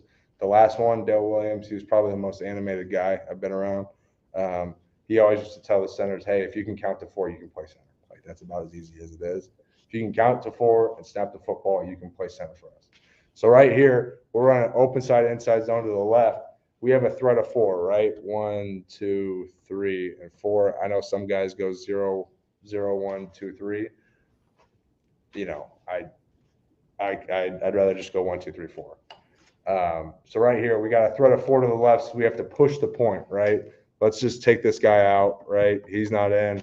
If we didn't have that guy there, then we can kind of keep it in the box, and then we can work backside to 22, right? But we have that threat of 4, so we have to push the point. So now that left side, they're in a man-man situation, right? So we're on the front side of the play. We're covered front side. Now, I know the left guard, you're probably saying, like, hey, he's technically not covered, but his man, he's a 5 technique. We just got to flatten that out and win inside out. So you got to get a hat on that guy, dude. If you don't get yeah, a hat absolutely. on him, you're gonna have an unblocked guy at the point of attack. I mean, without a doubt. So for us as the left tackle, like Kansas State was giving us fits where how they would play this kind of 5 technique, and that's their corner right there in an unbalanced set. They would either where's their corner at? He's right here. This is the corner. Good gosh. Yeah, we're in an unbalanced. They can walk their corner up and play like a 9 technique. Yeah. Who is that guy? What number is he? I want to know who he is. He's going to be a good player. Yeah, no, he'll get drafted this year. Yeah, if you can play corner and walk up and play 9 technique, oh yeah. Yeah, absolutely. So they would do some stuff that was pretty unique where they're either going to jam the 5, run the corner off the edge, right? Or they'd keep him up, fold him over the top. So we were just trying to stay as thick as possible. So our left tackle here, he does a good job of trying to playing through that 5 technique to get to that corner. And the left guard really just cleaning it up, right? That was our whole emphasis in that game plan this week. Now the center, right? We're treating the 0 like we're covered backside. Again, wish his feet were better, going left, right, that second step getting vertical. But the right guard, Doug, he does a great job of kind of driving the whole operation, right? He's angle driving. He's got an open gap. He's going to open that hip, right? That first step, you see how he kind of stepping underneath himself right here? I wish you open that hip and gain ground a little bit more so you can fight that hat to that play side number, that play side pec, and play lower, right? Like play with your hands. He was a big, long kid, highly recruited kid coming out of high school. Like let's use our length, let's use our leverage, let's use our hands, let's use our feet. So open that hip and just kind of drive the boat. Again, on the right side, the right tackle and tight end, we're working a C block now to 22. The leverage of the linebacker. If I'm this right tackle, I know I got to go, right? He's probably going to fit that gap just like 22 does. So our right tackle here, Jaquay, he does a good job. Left, right, and he knows he can't give the tight end a ton of help. Again, leverage of the linebacker. Left, right, gives a hand. 22 shows up in the B gap. He's able to strike it. My guy, Traylon Davis, the tight end, he's an extension of the offensive line. Does a great job going 2 for 1 here. Boom. Backs. I mean, but he shouldn't have peeled back, right? No, he shouldn't. That's technically not his guy, but that's just a great play by the kid, right? Because what we're doing here is we're really trying to hold this guy with the quarterback, right? Yeah, because you're just outnumbered. I mean, you got well. I mean, y'all got a hat for a hat. Yeah, If he peels back, you're outnumbered. But yeah, I mean, they blocked everybody. Absolutely. Oh, good gosh, that corner, that's impressive, dude. Yeah, he's a good player. You don't see that very often. So, kind of going from you've seen clips of inside zone. Now we're going to go to the indie of inside zone. I'm a firm believer everything for the offensive line starts from the ground up, right? So this is what an individual drill looked like at the University of Oregon, probably looks like at the University of Miami right now.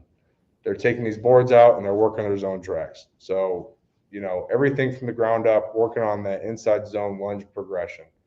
So like I said, it's a progression, right? You got to learn how to crawl before you learn how to sprint. So right here, we're starting on a knee, left knee down. So we're working inside zone to the left. Let's watch this guy right here, Jackson Powers Johnson. He's going to be a really good player at the University of Oregon. He was a true freshman in this in this clip right here. So you see how violent he's throwing his head just to get his hat down? Like he's throwing his hat, right? He's trying to fight that hat to that play side pec or whatever it may be, that aiming point that we have designated on the defensive lineman. So for us, like if he was in a combo, it'd be play side number. If he was a man, it'd be right down the middle. So right here, he's working on throwing his hat and getting those first and second steps in the ground, right? And again, just thinking about running off the football. And the biggest thing here is we're not trying to pop up, we're trying to pop out. We're trying to gain ground right now. So you can tell the difference between Jackson and my guy Ope, who's also going to be a great offensive lineman at the University of Oregon. You see how Ope here, he pops up. He doesn't really gain a ton of ground with that first step. Where Jackson, he's violently throwing his hat, opening that hip, and sprinting off the board. Now, the difference is Jackson was probably 300 pounds here, and I think Ope was like 405 pounds. So Ope is a big kid. Like he's a big dude. He's a massive human being. So it's kind of understandable for why he's not moving as well as Jackson might be.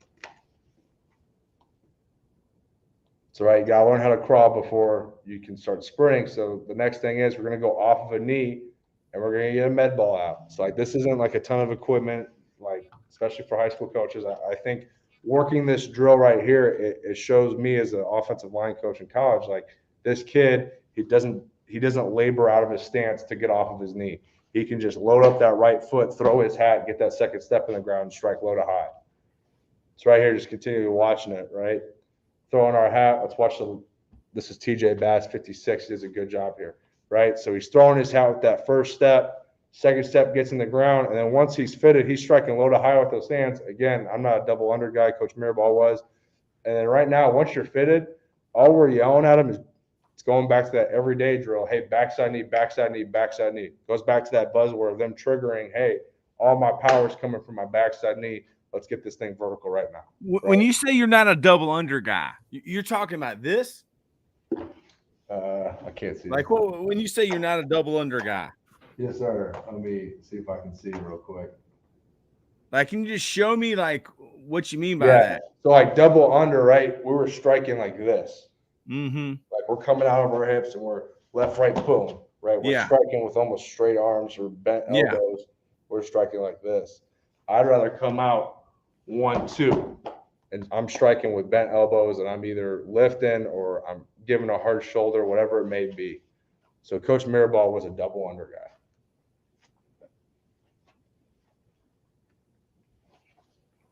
So right here, again, just continually working on throwing that hat, getting those first 2 steps in the ground, and then again saying backside knee, backside knee.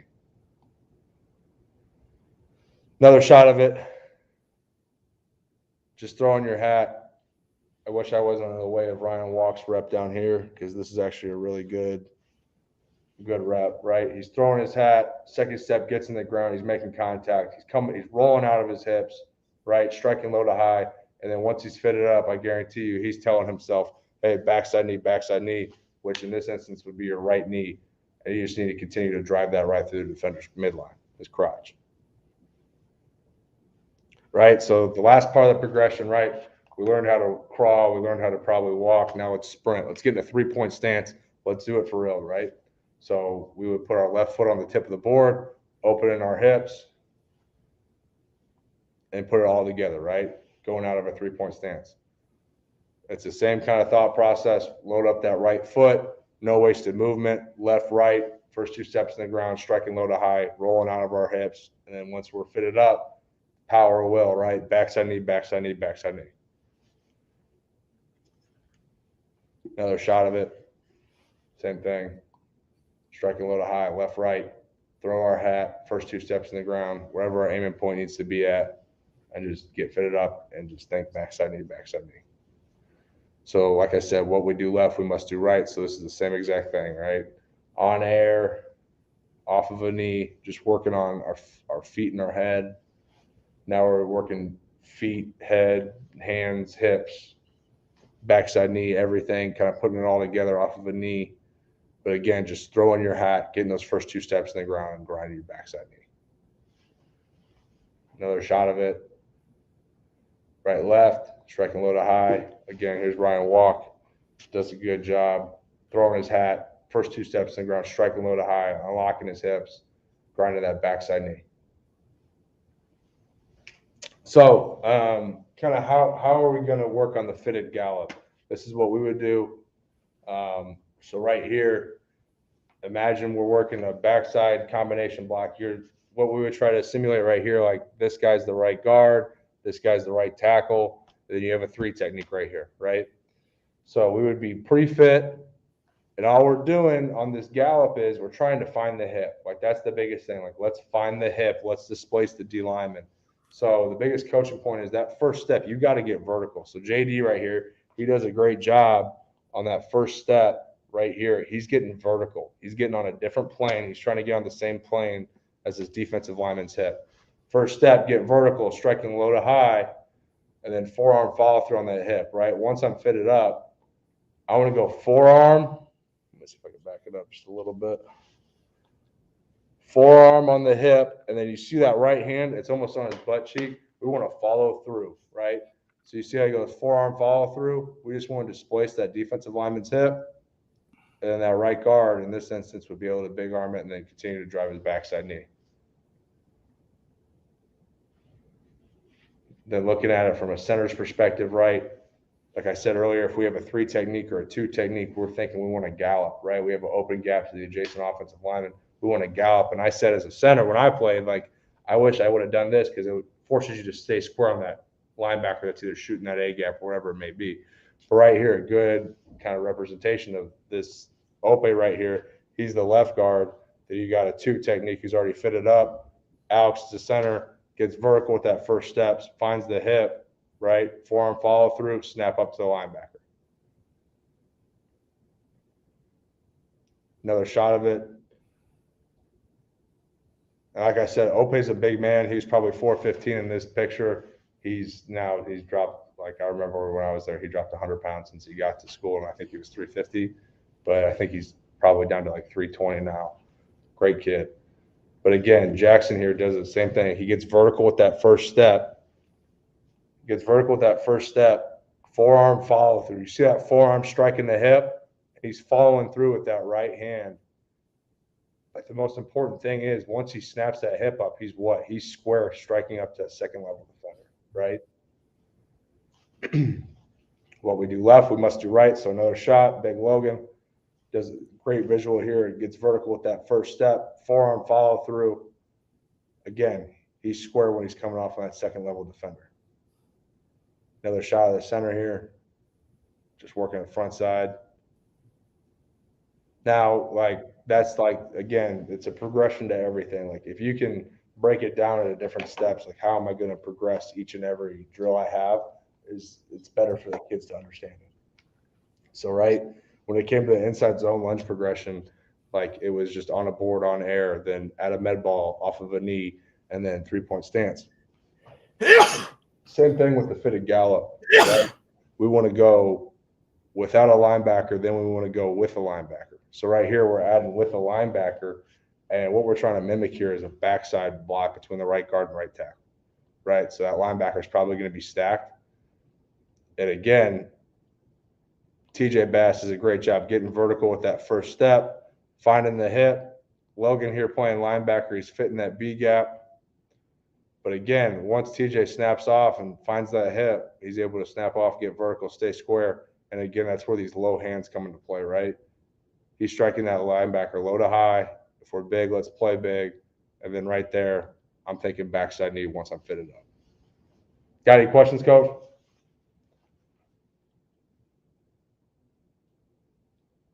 Hello? Oh no, did I lose you? Coacher, can you hear me? My fault, Coach. I just want to make sure you're there, man. Yeah, my I think my mic was muted. I got you. Yeah, did you hear me start talking about Coach Mirabal in Oregon?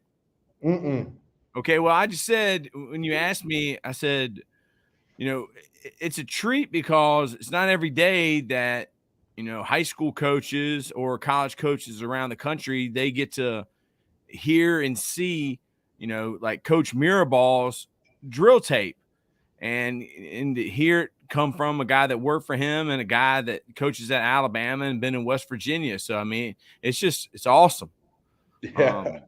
You know, and this was your interview. I mean, and so guys can see, hey, this is what you think you can coach college offensive line. You better be ready to put together a presentation like this and be able to talk about it. So, yeah, I mean, it's just a treat, Coach. No, absolutely. So again, just a fit gallop with the linebacker, just continue to work on, hey, like this is all we're doing. Like it's always a progression, finding the hip, snap it up, finding that linebacker. Again, another shot of it as a center working front side. He's got an open gap. He's going to work that gallop, get vertical with that first step, find the hip. And again, Alex is striking with low hands. And once he's fitted up, hey, I'm thinking backside knee, backside knee, backside knee. All right. What we do left, we must do right. Same kind of thought process, just continue to cross-train the guys. TJ gets vertical, finds the hip, and right, once he finds that hip, he's what? He's square to that linebacker. Just another shot of it here. Getting vertical. Harp does a great job. He started for him this year. He's going to be a really good player. He's from Chicago. So we had that little connection being from Indiana and Chicago all the way out there on the West Coast. He's a great kid, man. Find that hip, vertical, striking low to high. Once I'm fitted up, backside knee, right? Kingsley here. Great job. Striking, trying to find that hip. Wish he was a little bit lower here. See how it's not as fluid as the last two were? He kind of gets stumbled up. That first step, you see how he's really not getting vertical though? He's on the plane of the defender's ribs more so than his hip. So if he got more vertical and found the hip, it'd be a little bit easier for him to knock over Big Logan. So, and then kind of going into the lift and the angle drive. So same thing. So this is a center with a 2-eye or a no shade on the backside, right? So if I'm that right guard here, which Steven is, I'm trying to open that hip and fight my hat to that play side pec. I'm the one that's driving everything. But the center here, Forsyth, he does a good job going left, right, second step going right through the defender's midline. And we're just trying to drive this 2-eye, this no shade, whatever it may be, trying to get him out of that A gap. So just another way of working our combination blocks.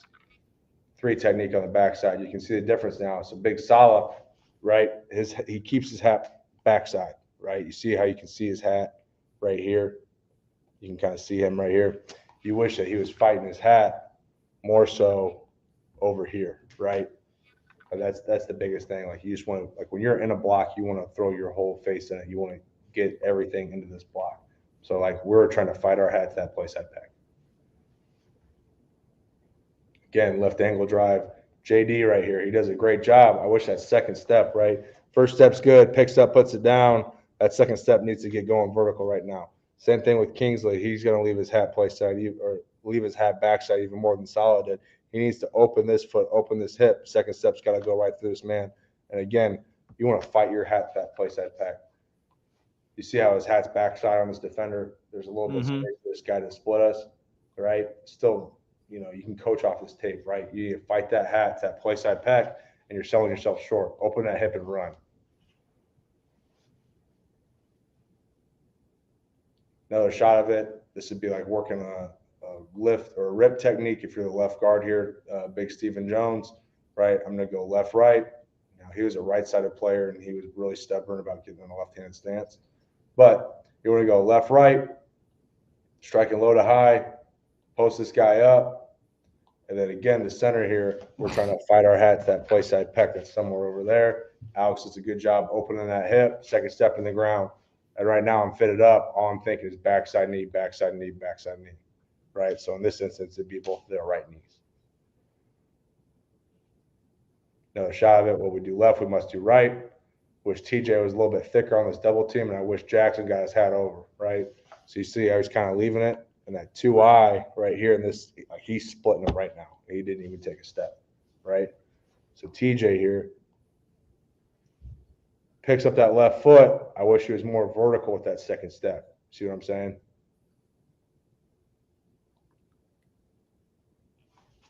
So that was really my inside zone kind of progression. I don't know if you want to go over outside zone. Keep going, Coach. Go through the whole presentation if you got time. I'll probably just go through this run game, inside zone and outside zone, and then I'll touch up on some pass pro individual. If that's good with you. Yeah, Coach. Whatever you want to do, man. I don't want to cut you off. I want you to keep going, man, because this is good stuff. No, Coaches, they need this. Absolutely. Let's get into it. So the biggest thing on outside zone is, right, the only difference is that we're sprinting off the football, like I said earlier, right? Like it's a 40-yard dash when we're off the, like when we're in our 3-point stance or a 2-point stance, that is a blocks, right? And it is a 40-yard sprint. So for us, like, you're probably going to think I'm nuts, but our progression is going to be the exact same, right? We're going to, because I'm a firm believer, everything starts from the ground. Only difference is now we're just getting rid of the boards, right? We don't want to restrict them. We're going to take the first 2 steps that we have. That's going to set our angle and we're going to block every defender that we see in our way on outside zone. We're going to block them on the angle that we find. So right here, working outside zone to the left. Steven Jones right here. Steven does a good job. What we're trying to do is that we're working a combo, right? So we're throwing our hat, opening our hips, and we're running off the football. You see how we kind of throwing that uppercut? Our aiming point with our hand wants to be that backside hand right through the sternum, right? And just continue to grind through. Just sprint off the football. That's right. Learn how to crawl. Now let's start getting into walking. Put a defender out there. Again, let's watch Steven Jones right here. Throws his hat. Gets his second step in the ground on contact, and you see that backside hand, right? It's striking up on that med ball, right? You want to bring that backside hand right through his sternum because you probably have you have a guy working with you. So this would be like a man working some sort of lift technique or a rip technique on the front side of outside zone to the left. So imagine a left guard, and he's got a 3 technique. And he's able to fight that hat to that play side armpit, throw that backside hand right through the sternum, and then again the center right here. So use our imagination. Center right here, you would have a 3-step decision, either knock it over, take it over, or climb, right? So again, just working on sprinting off of the football, loading our weight up, no wasted movement. We're firing off that right foot, firing off that right instep, going left, right, striking low to high, and grinding that backside knee and sprinting off of the football. All right, learn how to walk. Now let's start sprinting, right? Let's start running. Get in the 3-point stance, put it all together. Again, let's watch Steven Jones here. He does a great job, kind of our model citizen when it comes to outside zone. Does a good job of setting his angle with those first 2 steps, opens that hip. But the biggest thing is what? He's sprinting off the football. Like when you sprint off the football, you're just placing a defensive lineman out of their gaps. You're able to create movement, right? Outside zone's almost like water, right? Like that's how I think it's very fluid. It's an open play where we're out in space, we're running, and the back's able to cut off of our blocks. So we just need to run. Sprint off the football. Big Jalen right here, doing a good job. Wish that first step that he has.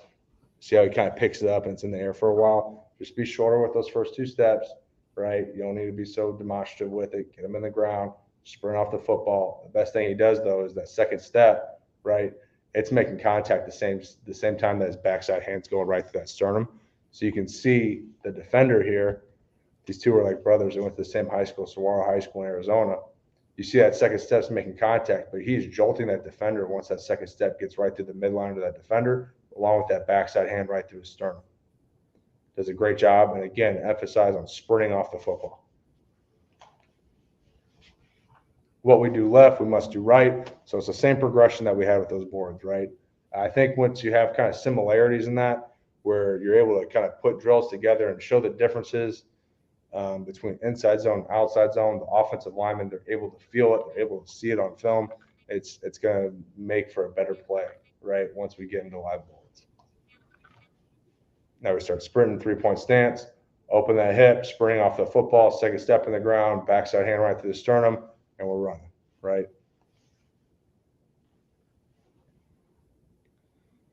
So, that's pretty much my drill tape when it comes to inside and outside zone, coach.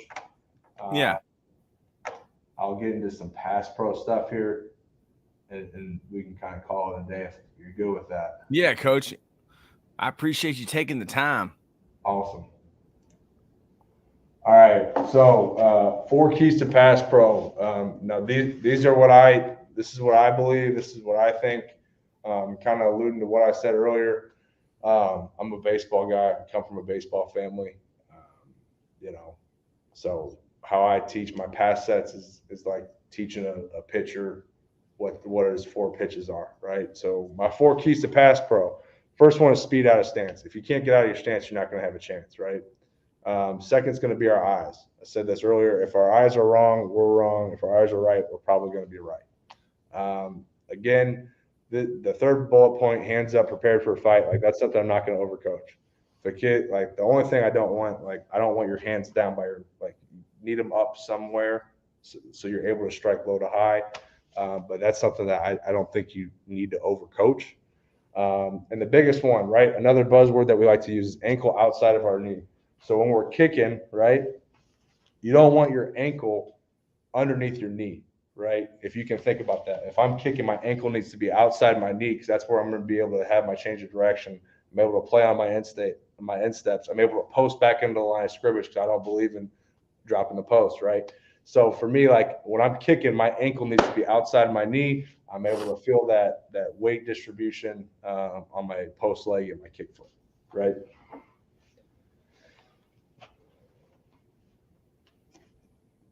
So this is where it kind of comes into, these are my 4 pitches. These are my 4 sets. So a 45 set. This is kind of like our everyday normal pass set, like in the terms of, hey, show me your pass set. 9 times out of 10, kid's going to show you a 45 pass set, right? We're setting on an angle, we're setting in the slide, whatever it may be. The next one, our jump set, right? This is something that interior offensive linemen, I think, should be well versed in because a lot of times we have shorter limbs, shorter arms. I know I did. This is our changeup, right? It's player oriented. I only jump set. The biggest coaching point on this is we want to bring our feet to the defender, right? And again, if we have leverage, let's keep leverage. So if I'm a right guard, I have a 3 technique. I will still want to stay inside out on this defensive lineman, but I want to bring my feet, bring my hips square into the defender, right? Then the vertical set. I think this is a matchup situational set. 9 times out of 10, it's used on tackles. It's used with tackles. Now, sometimes the interior guys will do it, especially if you get a funky front on like a 3rd and long, like some type of exotic pressure. Like we'll set for depth, set vertically. But 9 times out of 10, I think this is a tackle set in vertical, getting depth, trying to get on the same plane as everyone else because those edge rushers are, they kind of fall into that linebacker category where they're much better athletes than us. Those guys are starting to become freaks more and more every single year. And then the last one, a nose-to-nose set, right? It's a situational set, and that's to gain leverage. That's where we come back to that question of, am I dropping my post or not? Like I said, I don't believe in it. I always think the quickest way to get into a quarterback is straight. So for me, when I get nose-to-nose set, I'm a right guard. I have a 2-eye. I say nose-to-nose because that's a visual for the kids. Like I'm getting nose-to-nose with this guy. I'm gaining leverage. He has leverage on me right now. Let's get it back, right? Let's go nose-to-nose set and get vertical right now. So same kind of progression, right? Now this is something that was not a mirror ball thing. Like he did the stuff off of the knee, the inside zone, outside zone. And I thought when I made that transition from Oregon to West Virginia, well, if we can do inside zone, outside zone off of the knee, why can't we work our pass sets off of the knee, right? So this is something that was tied into my everyday drills. Coach Moore allowed me to run a lot of indie drills while I was at West Virginia, which is great work for me, just being on the field and coaching guys up. So right here, we're working a 45 set. It's the same progression, right? We don't have a med ball yet. We're off of a knee. We're on air. We're working our feet. We're working our hands. We're working our hips, whatever it may be. We're working our eyes. So right here, working a 45 set. See how that ankle is outside of his knee when he's kicking, right? That's another key point that I said, like speed out of stance. He's not laboring to get out of a stance. He's driving off of his post foot, right? Driving off that post foot. He's staying square to the line of scrimmage. 2 kicks and settle. Now, if I could go back and, do this little drill tape again, I'd be like, hey, like you got to finish with your feet buzzing. Like, that's the biggest thing. When our feet die, like the quarterback dies, right? Especially in pass protection. Like if our feet die, the quarterback's probably dying. So when we finish in every single pass pro drill, our feet got to be buzzing and our knees got to be bent, right? So you learn how to crawl, and now let's get into the running aspect of it. Let's put a med ball out there. Now this goes back into, right, it ties back into my everyday drills. I said this, the read the rush drill, right? Now all I'm going to use is a med ball now, so we can work our eyes, we can work our hands. So right here, what he's getting is a speed rush from a med ball. And how I simulate that is that med ball is going to be thrown outside the framework of his body, right? That's simulating that defensive lineman getting up the field with the shoulder square. And right now, logo punch, right? Sticking that outside hand, that outside pec. You see his left hand, it's sitting low just in case he decides to convert his rush from speed to power, right? Same thing, 45 set off of a knee. That med ball's coming right at his chest. What do you think that is? It's a bull rush, right? The demeanor of the defensive lineman changes. He's flashing that chest. we're able to work our eyes, our hands, and our feet all in one drill right here, right? So I just think there's multiple uses to it, and it's really good for the kids. Now let's start sprinting. Let's do it out of a 3-point stance. 45 set, ready to go, right? He's getting speed rush. The ball's thrown outside the framework of his body. He's thinking logo punch. Same thing. He's probably going to get bull rush, right? Med ball's coming right down the middle, striking low to high, tight hands. And it's the same exact setup on the left side, right, coach? I'm going to go off of a knee on air, working that 45 set. Now I'm going to get the med ball involved, work a speed rush. So that ball outside the framework of his body, just emulating that logo punch. And then now throwing that med ball right down the middle, thinking bull rush, double hand punch, get ready to, work on that bull hop, refitting our hands. Now getting into a 3-point stance, same thing, getting a bull rush. I don't know if they no, they didn't cut our speed rush. But again, throwing outside the framework of his body, thinking logo punch. Now, this is something that Coach Mirabal kind of taught me, and really this is kind of with every coach. Like, it needs to translate to a game somehow, some way, right? So let's look at some 45 sets. So right here, look at the right tackle, Salah. Does a good job. Like, that's a 45 set. His ankle's outside of his knee. He's reading the rush right here. What kind of rush is he getting? I think he's getting a mixture of a half-ass speed rush. These guys are tired. We're catching him in a 2-point or a 2-minute situation. But you see, he feels that he's getting speed rush, so he goes right, left. He thinks that this guy's converting this rush from a speed to a power right now. So you see that left hand, he keeps it on his ribs, keeps it on his near ribs, so he's able to stay inside out. But again, that's exactly what you want, staying inside out. And really, everyone's doing it besides the center. He gets his butt whooped on this nice little club swim right here. But at the end of the day, free 5, and then we're able to convert for explosive to 15. Another look at it. Really, we can sit here and look at the right tackle and the left tackle here, working a 45 set. Right, ankle outside the knee. Left tackle here, TJ. He feels like he's getting a speed rush. Now you see how he's striking that hand. It's going right down the middle. In 41, he's able to just swipe it off. Right, he didn't go to the logo punch. We want to strike. And right here in the Pac-12. With UCLA, I'm pretty sure they had a nice little Adidas logo right here on that inside shoulder, or maybe Jordan. I couldn't tell you what they are. But either way, like, we're striking that logo. And then the right tackle here, same thing. He feels he's getting speed. He goes independent hands, logo punch. Wish he kind of carried that left hand a little bit lower. But again, we're focused on the set, ankle outside the knee. That's an everyday 45 set, right? Another look at it. Left tackle here, TJ. Now he does the logo punch correctly. You see how this guy's trying to swat that long left arm of his? He's not able to. Why? Because he's struck the logo. He has no room to operate, no room to really get that hand off of him. And he's carrying that right hand low and inside. Like, he blocks this guy with one hand. He really never gets that right hand involved. But again, ankles outside the knee. Now, granted, once he gets square to the guy, it starts to kind of buckle up underneath him. But he bull hops on it because the guy converts the rush from speed to power. Protect the ball, Dante. So, carrying it like we're talking about pitchers. Coach, any questions on a 45 set? No, sir. Okay. Now we're going to a jump set, right? I said you want to stay square, bring your feet to the defender. Same thing. This was Jay White's bread and butter, right? Me and him were kind of built similarly. Shorter arm guys, 290 range, 6'1" to 6'2", interior offensive lineman. So this was kind of his bread and butter, was jump setting, right? Bringing the feet to the defender. That last rep was better, right? His feet were buzzing. Let me see if I can get back to that one. You see the difference, right? His feet are buzzing. He's bringing the feet to the defender. That foot fire is really good. Keeping that leverage of inside out. I'm just trying to emulate being that 3 technique. Give him a visual of who he's trying to jump set, right? You can see the difference in this one. His feet die, right? So instead of throwing the ball now, we're not going to throw a med ball anymore on a jump set. And the reason why is because the whole key to a jump set is you're sticking on this defensive lineman without him getting a move off, right? You're not allowing him to either have the decision of, is it speed, is it bull rush? No, like I'm on him right now. Like he has no time to think.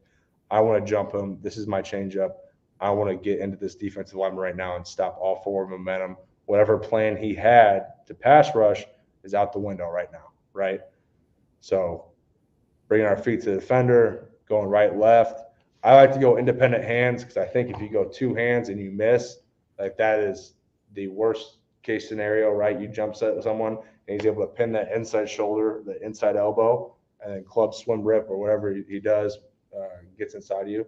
So I like to go, if I'm a right guard and I'm jump setting, I'm going to go right, left, right? I want to flash my hands and really just get on the guy. And then once I'm into the defensive lineman, then I could start refitting my hands, start bull hopping my feet, just keeping my feet active and just starting this guy at the line of scrimmage.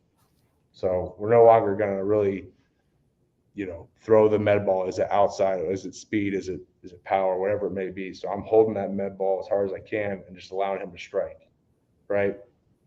So again, going from off of a knee on air, off of a knee with a med ball to a 3-point stance. And again, just striking, just trying to get on the defensive line. What we do right, we must do left. Same kind of thing. Bringing our feet to defensive lineman, staying inside out, staying square. So like right here, like you see how he's really circling that hand, that left hand, coach. Like I wish he just came out, struck low to high, got on him. Like he's trying to circle this punch too much.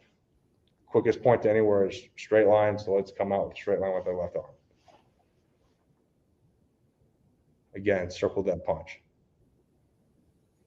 Now out of a 3-point stance, he had a bad habit of circling the punch here, but at the end of the day, we're focused on our feet. We're focused on the jump set. Now let's translate it to a game, right? Watching the left guard here, TJ Bass, he's in a man, he's like a man-to-man, 1 LOS, 2 LOS type of situation. You see how he's not really getting a ton of depth. He's bringing his feet to the defender, closing him off on the inside move, really not allowing this guy to have any type of pass rush, plan. He's in him right now. He's able to stone him at the line of scrimmage, allowing our quarterback to throw a ball down the field, right? Another set of it, another shot of it. Now go back to that, Coach. Yeah. On that guard when he went inside.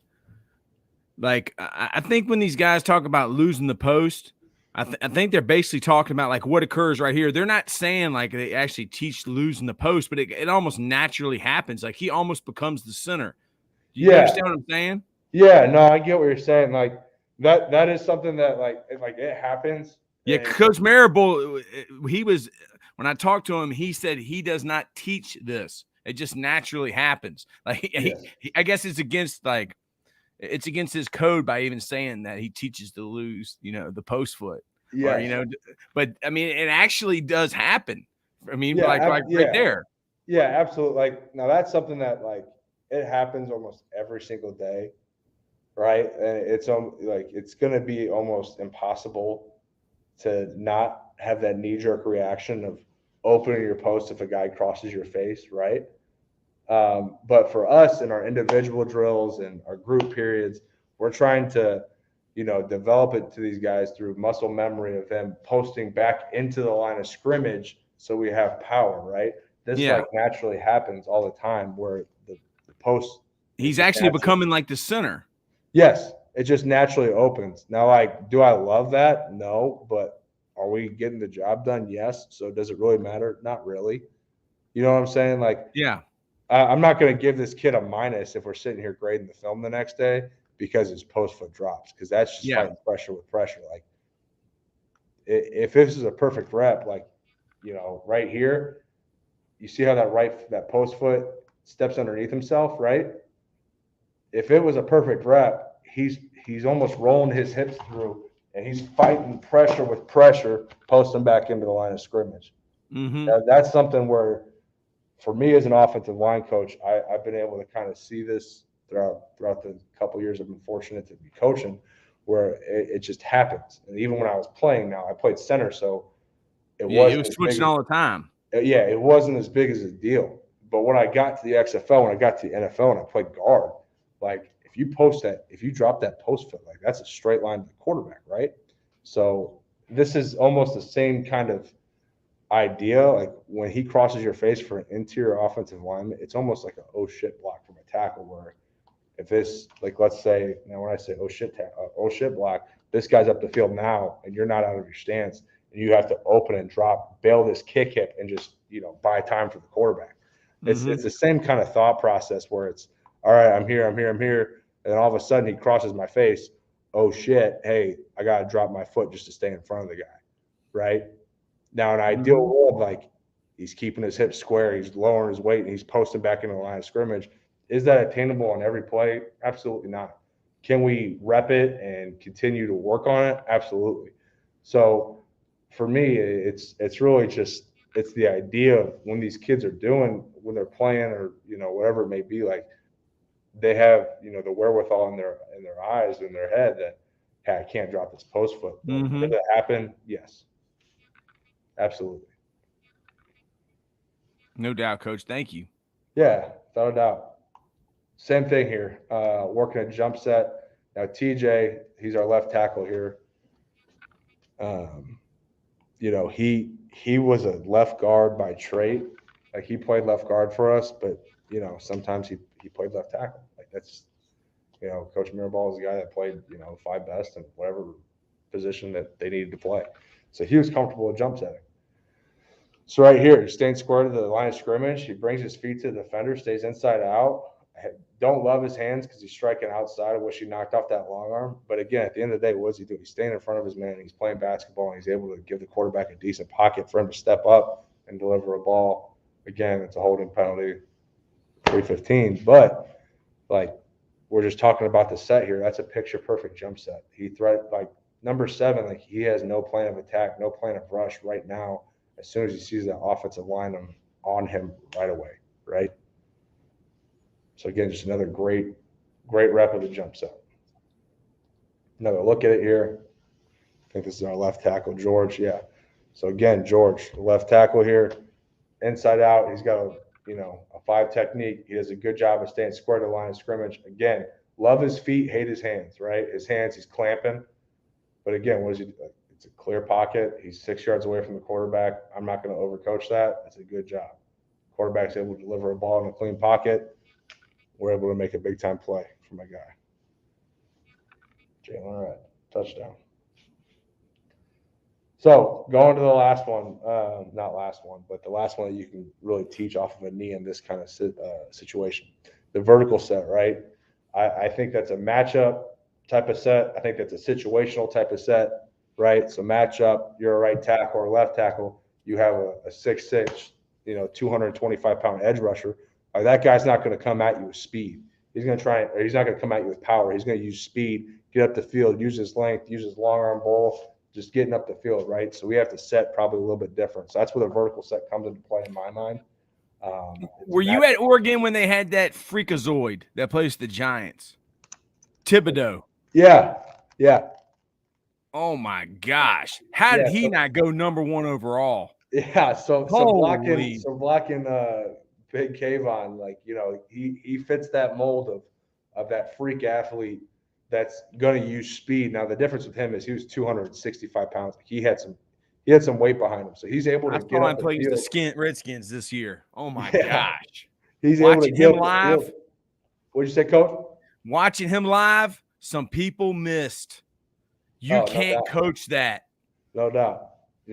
How did he not go number 1 overall? Oh my. I'm not a GM. I'm glad I don't have to make those decisions.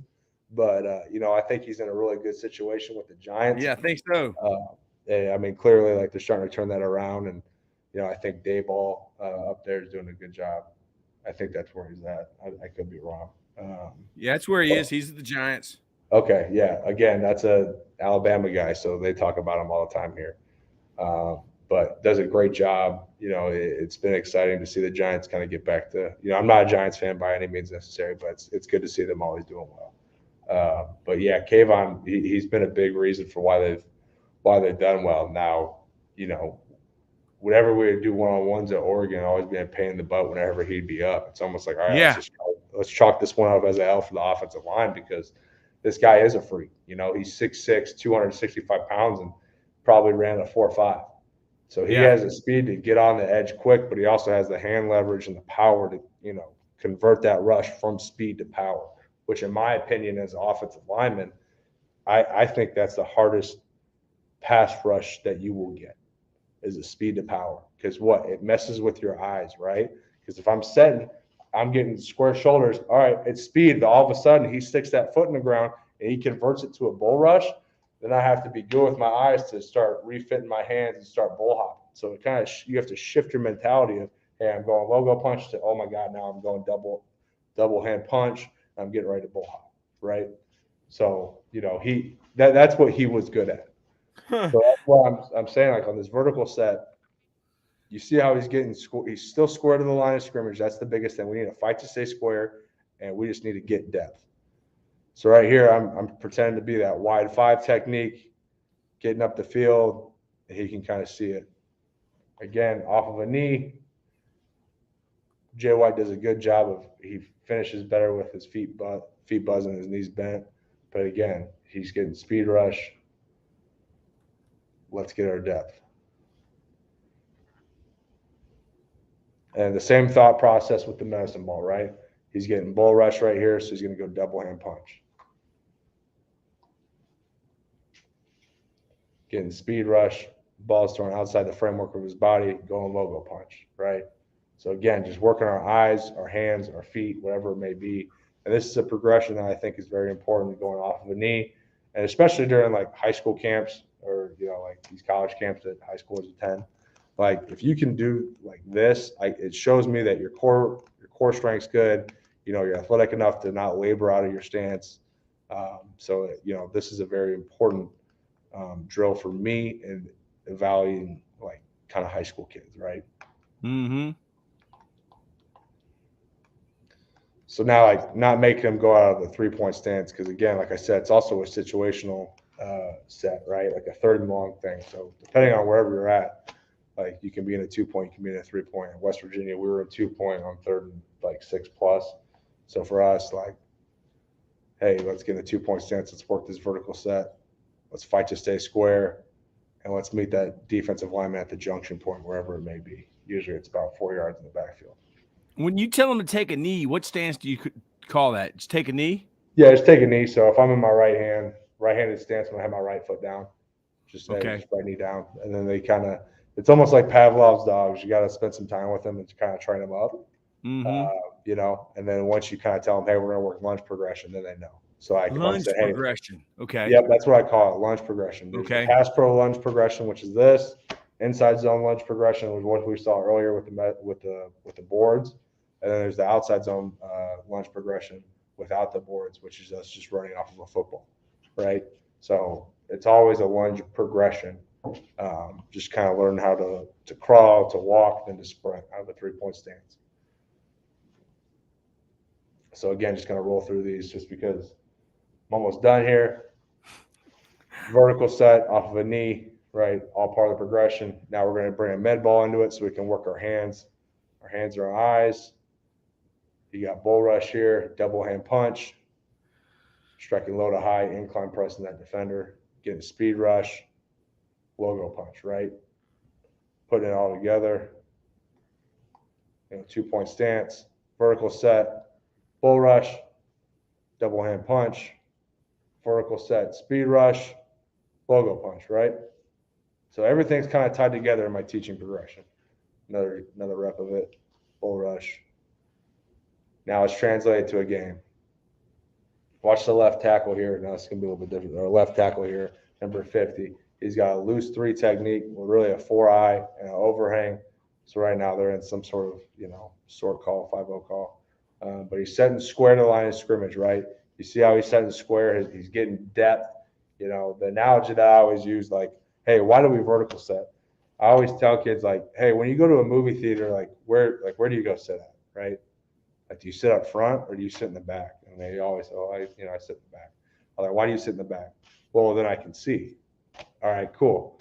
When you're playing offensive line, I'm going to get depth and get off the line of scrimmage so I can see what the defense is trying to give me, right? So that's the same analogy that I try to put into, terms the kids understand, like, hey, let's get depth. Let's try and see the bigger picture, right? Let's not sit at the front of the movie theater. Let's sit at the back so we can see the whole picture, right? So 50 does a great job of what? Getting to the back of the movie theater, getting depth, and he's able to see what's going on, right? They run some sort of NT twist, and 11's just getting up the field.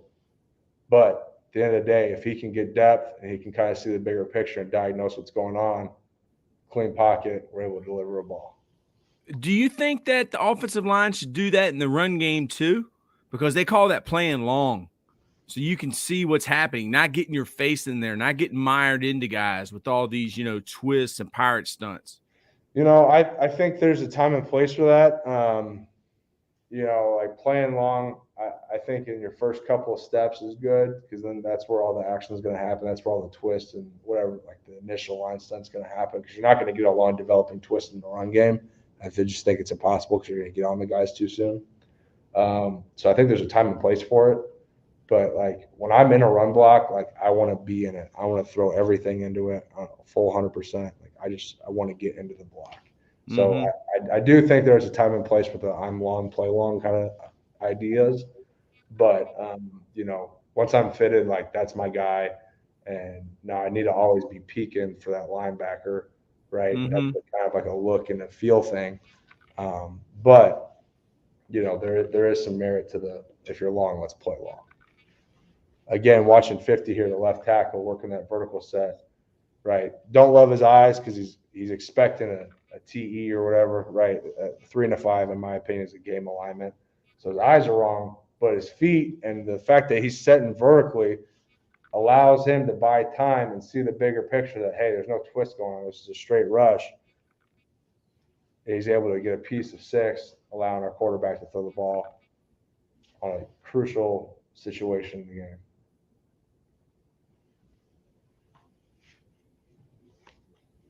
All right, Coach, and then really the nose to nose set, like I talked about, I don't have. Yeah, we don't have to get into any of this scheme stuff, but is there anything else that you would like to tell the clinic, Coach, before we sign off here? I got your Twitter handle down there at the bottom. Yeah, I'm open to talking to anyone. I think the more I can teach, the more I can get in situations like this where I'm teaching the stuff that I believe in. It helps you in the long run, helps me in the long run. So that if anyone's watching this, like don't hesitate to reach out. I'm always on Twitter. That's where I do the majority of my recruiting. So, just reach out, and I'll be more than happy to talk. Yeah, I asked Scott Peters, was Coach Callahan aware of the Championship Football Coaches Clinic podcast? Are the coaches of Alabama aware of the Championship Football Coaches Clinic podcast? Yeah, I told Wilford I'd be doing this. Wow. Yeah, so that's crazy, man. We've only been doing these since January. We've done like 120 of them.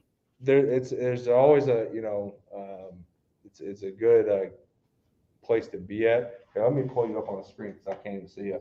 Okay, yeah. Oh, let me just remove it, Coach. Yeah, there you go. Yeah, we've done 120 of these since January. Oh, nice. And it's one of those things where it helps everyone out, like I said, right? Like it allows me to come up here and speak what I think, and gives everyone a platform. That's a beautiful thing about social media, right? It gives everybody no doubt, man. So, but yeah, like I said, if anyone wants to talk afterwards, I'm more than open. Yeah, Coach. Well, thank you for coming on. Thank you to our sponsors, Rack Coach, Sports Workbook, Tip of the Spear, and the Top Hopper. Use the code TOPHOP for 5% off. Coach, we'd love to have you back on. I know you're GA right now, but we want to have you back on whenever you land that first O-line coaching job here soon. But hey, man, Alabama, it's great. It's a great place to be. It's great to be Alabama. And there's a saying, Coach, we're Alabama and they're not. That's Bear Bryant. No doubt. Yeah, Coach. Roll Tide. Yes, sir. Roll Tide. See you, Coach. Thank you.